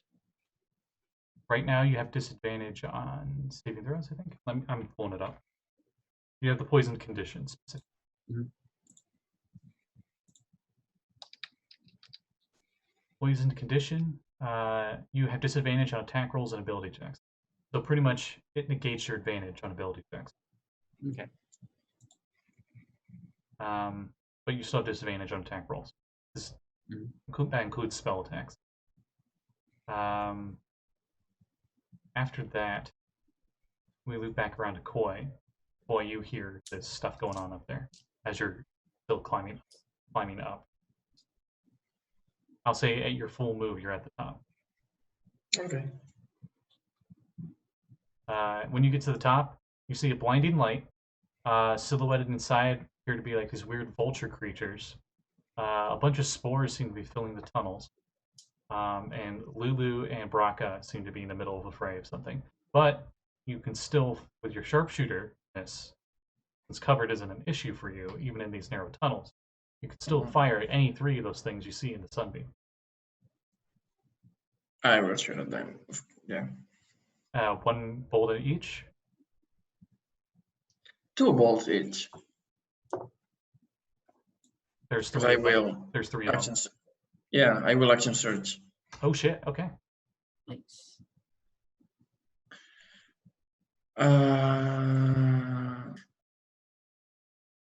Yeah, I'm not gonna risk it with sharpshooter now. First one, it's a 22. Okay, that hits. I need a wisdom saving throw for them since I'm spending a superiority die. 23. It passes. Rolled pretty good. 15 piercing damage. Okay. Next shot with sharpshooter. That's a 16. 16 hits. Another wisdom saving throw for this other guy. Is this the same one? Because you said you were doing 2 shots each. Okay, the same one. It's fine, yeah. Okay, it fails. Okay. Then it has the advantage if it attacks anything that it's not me. Nice. 26 piercing damage. Ooh, that hurts. Okay. So next attack, different target now. Yep. 14. 14, it just missed. Okay, and next attack with sharpshooter now. 17. 17 hits. All right, of course. Yeah, Constitution saving throw. No, strength. Sorry, it was strength or to make him fall prone. I think that's strength. I'm pretty sure that's strength. Yeah, Got a 5 total. Wow. falls prone. Okay.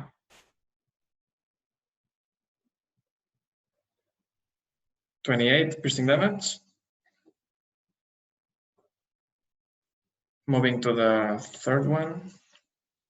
Okay. Regular shot. 12.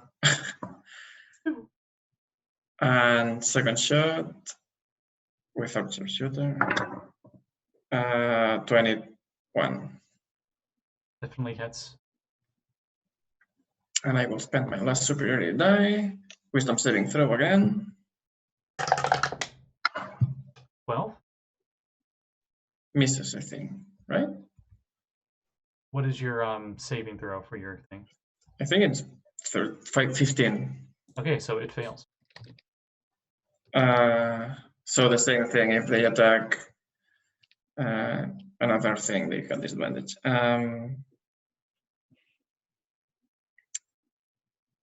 8 piercing damage. 8. Okay. And that will be my turn. A rain of bolts flies from behind you, Brakka. You just hear like of the crossbow. Because apparently that's how crossbows work in 5th edition. Yeah, right? You can... In the right hands, anyway. Yeah. After Koi, it is Nix's turn. Nix, you clearly hear combat in the tunnels. Okay. So, with me still flying, I should be able to get at least to the end. Yes, yes. Okay. Don't scare me like that, Scooty. I was actually just about to say that. Sorry. So let's see here. Instead of using one of mine, I think I will use my beautiful blue dragon orb.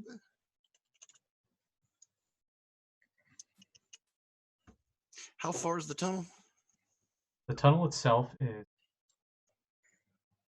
70 feet long. And they're all in it. The furthest one away is 70 feet. Yep. But all your allies are also in that line.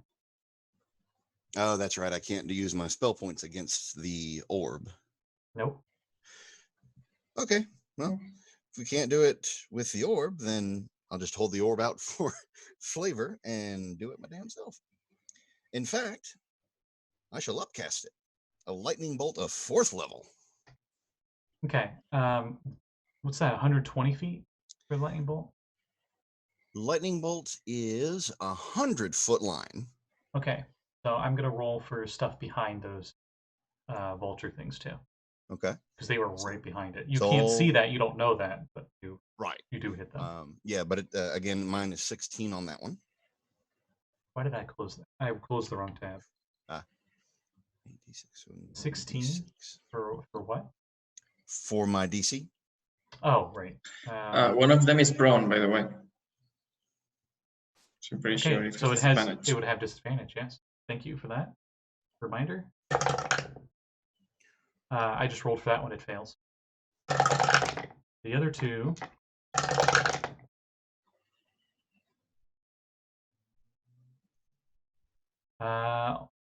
One passes of those guys. Now let me roll for the friends that are behind them that no one can see right now. Until they're lit up with a lightning bolt. Well, they're lit up by a sunbeam right now. It's taking up most of the hallway. So Ooh. the only reason you can see them is because you can see their silhouette burning through the sunlight. We are seriously creating just a millstone for corpses. Wow. Well, these flashing lights are really good for target practice. Wow. So how much damage do you do? A total of 46 lightning damage. Okay. All right. I can't tell if that's good for me. 26, you said? No, 40. 46, sorry. 4-6, yes. Okay. I know my accent is thick and all. You know that Wilhelm scream you guys heard? You hear a lot of that.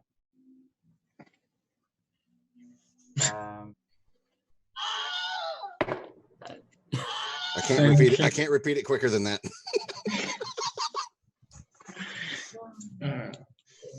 Keep that tabbed.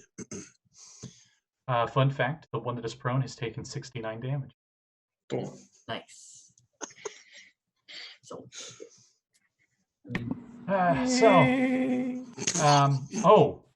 oh no, wait, what? Okay, sorry, I gotta look up something. And how many spell points do I need to spend to bend that around my allies? Just 1 or 2? We are 3. Koi's Oh, right you're next to you, so I'll say 2. Okay. That's good. Oh, hi, Nix. Oh, hi, Mark. Hi, how you doing? Don't mind me, just cussing. welcome to the Tunnel of Pain. Welcome to the tunnel where there's light and pain. You get all the screams you want, but none of them are the same. That's as far as I can go. Inspiration point for you, Scotty. Oh, thank you. All right, so then the fat one appears, and I use inspiration points in that 20. No, I'm kidding. That may have been a bad idea. Sorry, y'all. I'm kidding. So, wow. Okay, who's next in this entourage? Richtofen. I think the question is, who's left? Richtofen, you hear a lot of spells and stuff going on in that tunnel. Pretty tempting, but you and the Skelly boys are on the floor. Am I needed up there? All you see is Nix and Koi. So you just saw Koi shoot a shit ton of bolts, and Nix shoot a bolt of their own, but it's lightning. Thank you. Could Brakka here say that? No, in this chaos right now, no. You can't hear anything. You're probably just like kind of like ducking as just like crap's happening in both directions. How close am I to the door? You're right next to it. Can I try to examine or try to open it? Yes. Oh, I don't like the sound of that. Can you read Celestial?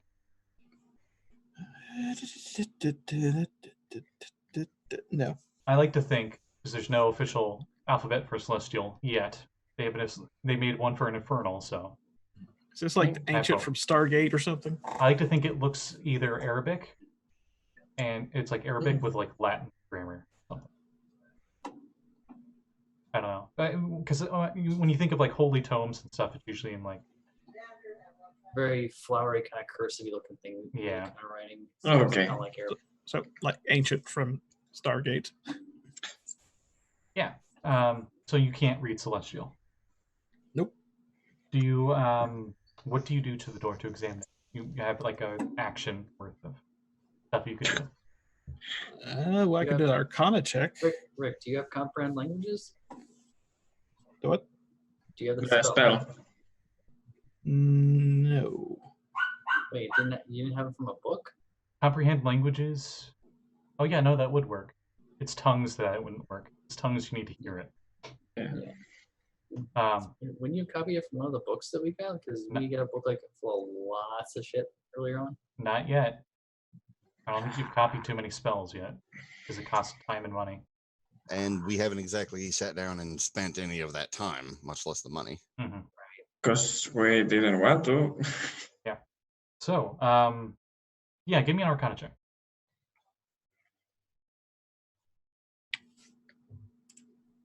23. This appears to be a door that is of ridiculously powerful spell casting of some kind. Definitely not of your expertise. This is definitely very more in the clerical paladin holy magic here of stuff. And it appears to be warded off. The door, you're pretty sure, is indestructible by any means. And you assume that the building is the same. Oh, shit. But you're pretty Okay. sure it's tied with Zariel, and you actually do see on the door. Does it say pull, not push?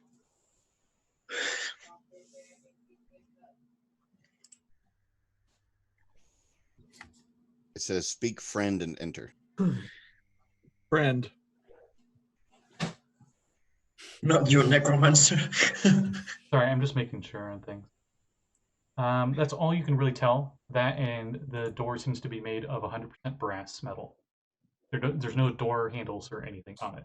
You think there's definitely some kind of, you assume the celestial is some kind of like password riddle or instructions of like who can enter and who can't. Open will sesame. Nothing happens. Hmm. After Richtofen's turn. I tried. After Richtofen's turn, it is Brakka's turn. Brakka, bolts went past you. A lightning bolt went past you. At the beginning of your turn, as the spores landed on you, and you're poisoned, you take a whopping 3 poison damage. I still have to roll for concentration. Oh.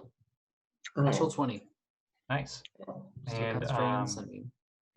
you can repeat the saving throw against the spore thing at the end of your turn, but Right. you can still do stuff on your turn. This hasn't affected your actions at all. Right. Another sunbeam. The whole entire place is just like the barrel of a railgun. Okay. I was thinking the best rave in hell, but you know. Right. More con saves are required. Would you even need to move it, or would they just take it on their turn as they're No, still in it? I'm still firing it forward. They still have to make saves though. Okay.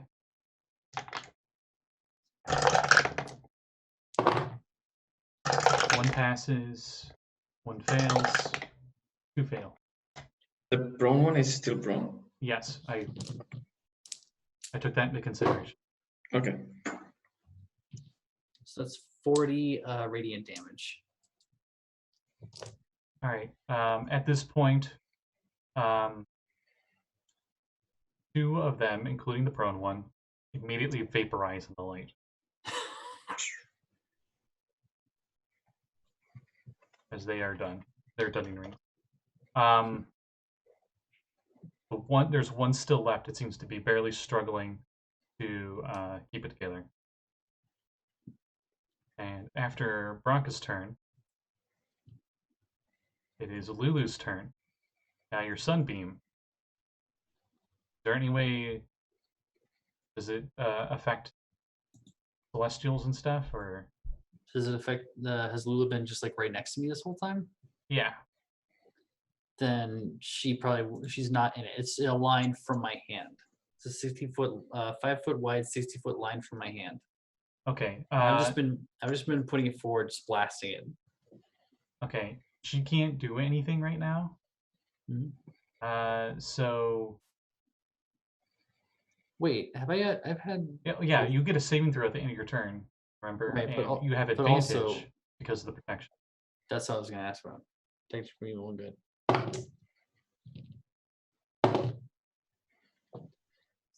Is Constitution save. 21, All right. You are no longer poisoned. right? Nice. So, Lulu can't really do anything in this specific moment because if she went to go up and get in range of a horn blast, she'd be hit by the sunbeam. So she stays with you and is just like, "You're doing a good job. You got this." While like all this stuff is happening. That's when the vulture thing moves up and attacks the nearest creature. Right now, the nearest creature is either Brakka or Lulu. It is blind right now, so it's going to attack randomly, right? If it fails also to has- save, it's blinded. It also Yeah, has if it fails disadvantage. save, it's blinded. Yeah, Yes. it already It has has disadvantage disadvantage from because okay. It has disadvantage from being blinded. It has disadvantage from poise attack. It has disadvantage because Brakka has protection against good and evil. Unfortunately, disadvantage doesn't stack. I wish. I mean, it it's did. That'd be just like hilarious.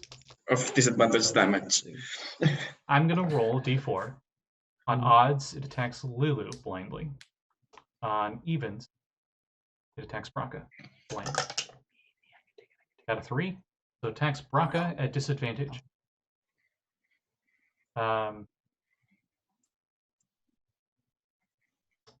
Yeah, one attack with the beak and one attack with the talons.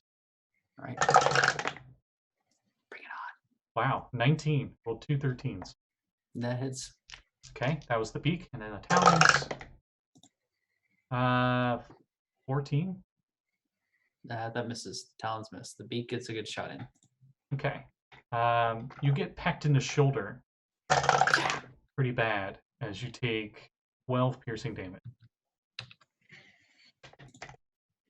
She just takes it, just like shoulders, goes cute. It would have done its stunning screech, but it already did it once. And the other two that didn't do it are vaporized. After their turns, it is Koi's turn. There's one left. It looks really hurt.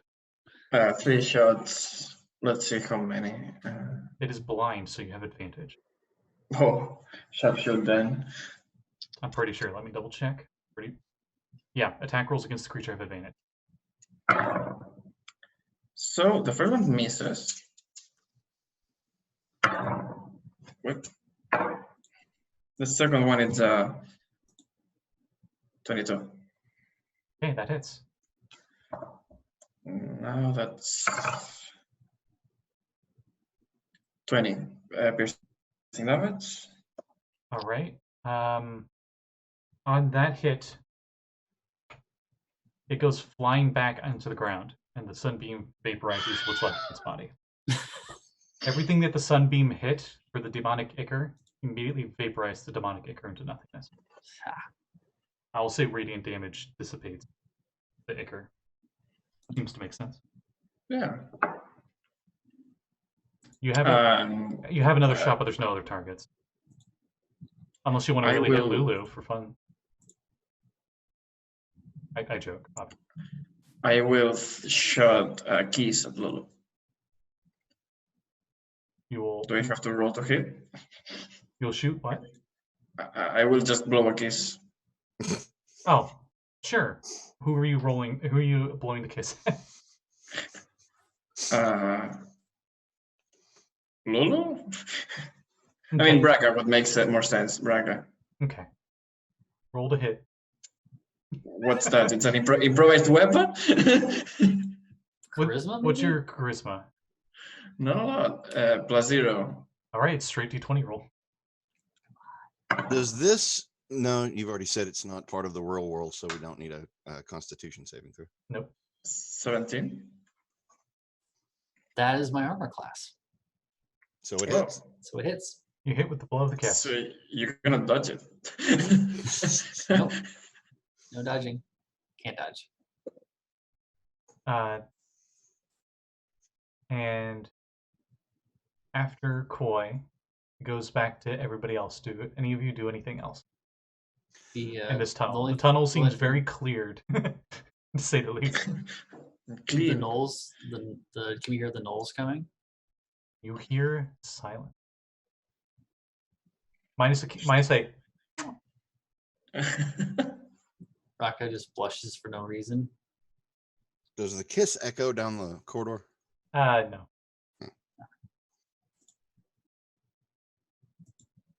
But Brakka just is holding the little moat the front of her staff, just ready in case anything shows up. I will say on the other end, you see a pile of dead gnolls.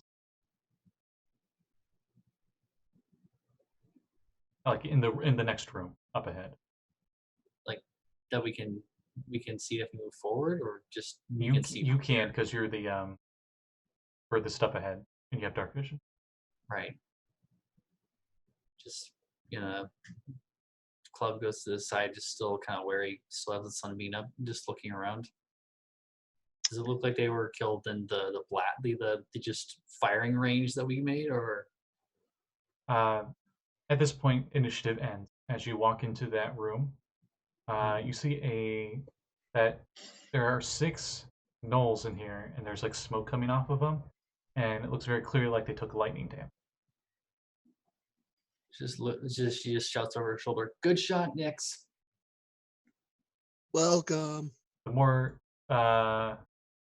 The more concerning thing you see in this room, though, is a 9-foot tall statue of Inogu that seems to have been carved out of the rock-like hardness of the scab here and made into a statue. Its arm has a clear singe mark going through it, as it looks like the lightning bolt also went through it as well.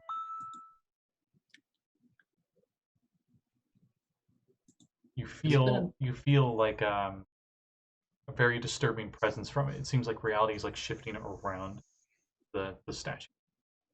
Has it been a minute yet? Not yet. Sunbeam right at its face. All right, roll damage.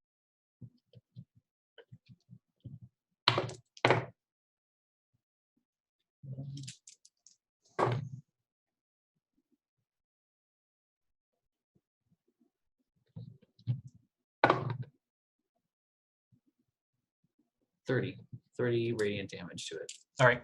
As your sunbeam hits it, the statue explodes into shrapnel. Luckily, you were just out of range, as bits of it just go spewing everywhere in the room. Little shrapnel sticks to parts of the walls and everywhere. Is there anything left? Null In the room? corpses.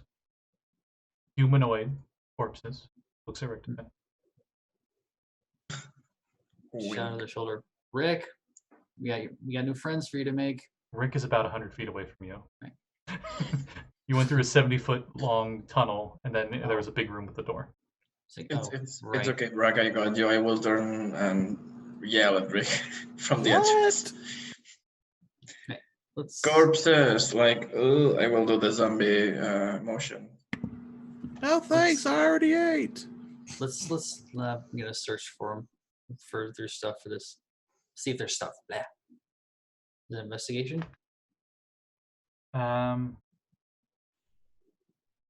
You don't see anything else really in here besides null Anything on spears and their disgusting hide armor that you probably don't want to touch.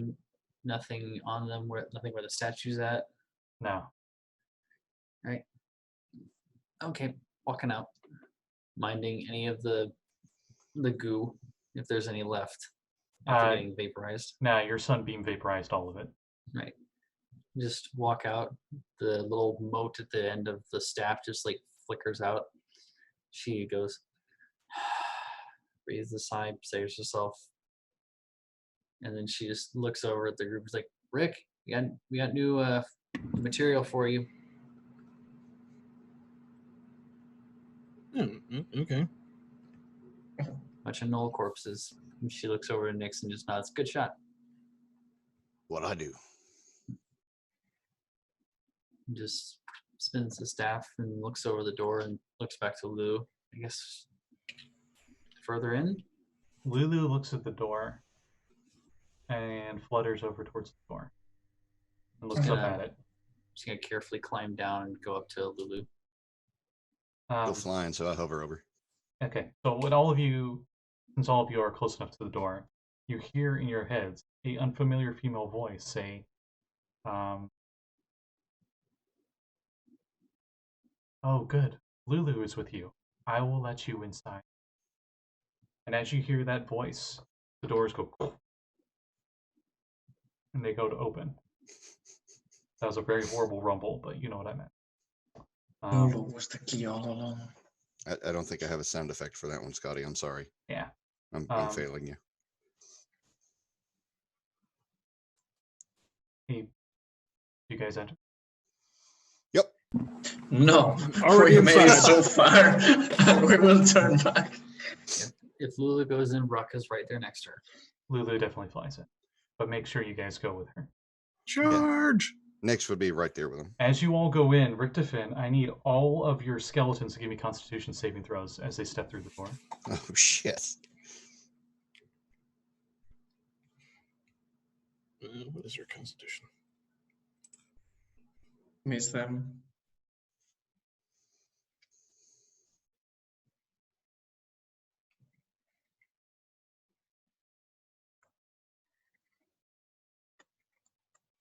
This might take a bit. 10, 20, 15, and 11. All right, all of them fail as they all take 44 radiant damage and are bounced out of the doorway. Does it kill them? The kobolds are gone. The The skeleton, bones flash the light, dissipate into nothing. the Minotaurs are very upset. So they're going to wait outside. Yeah, have them stand sentry.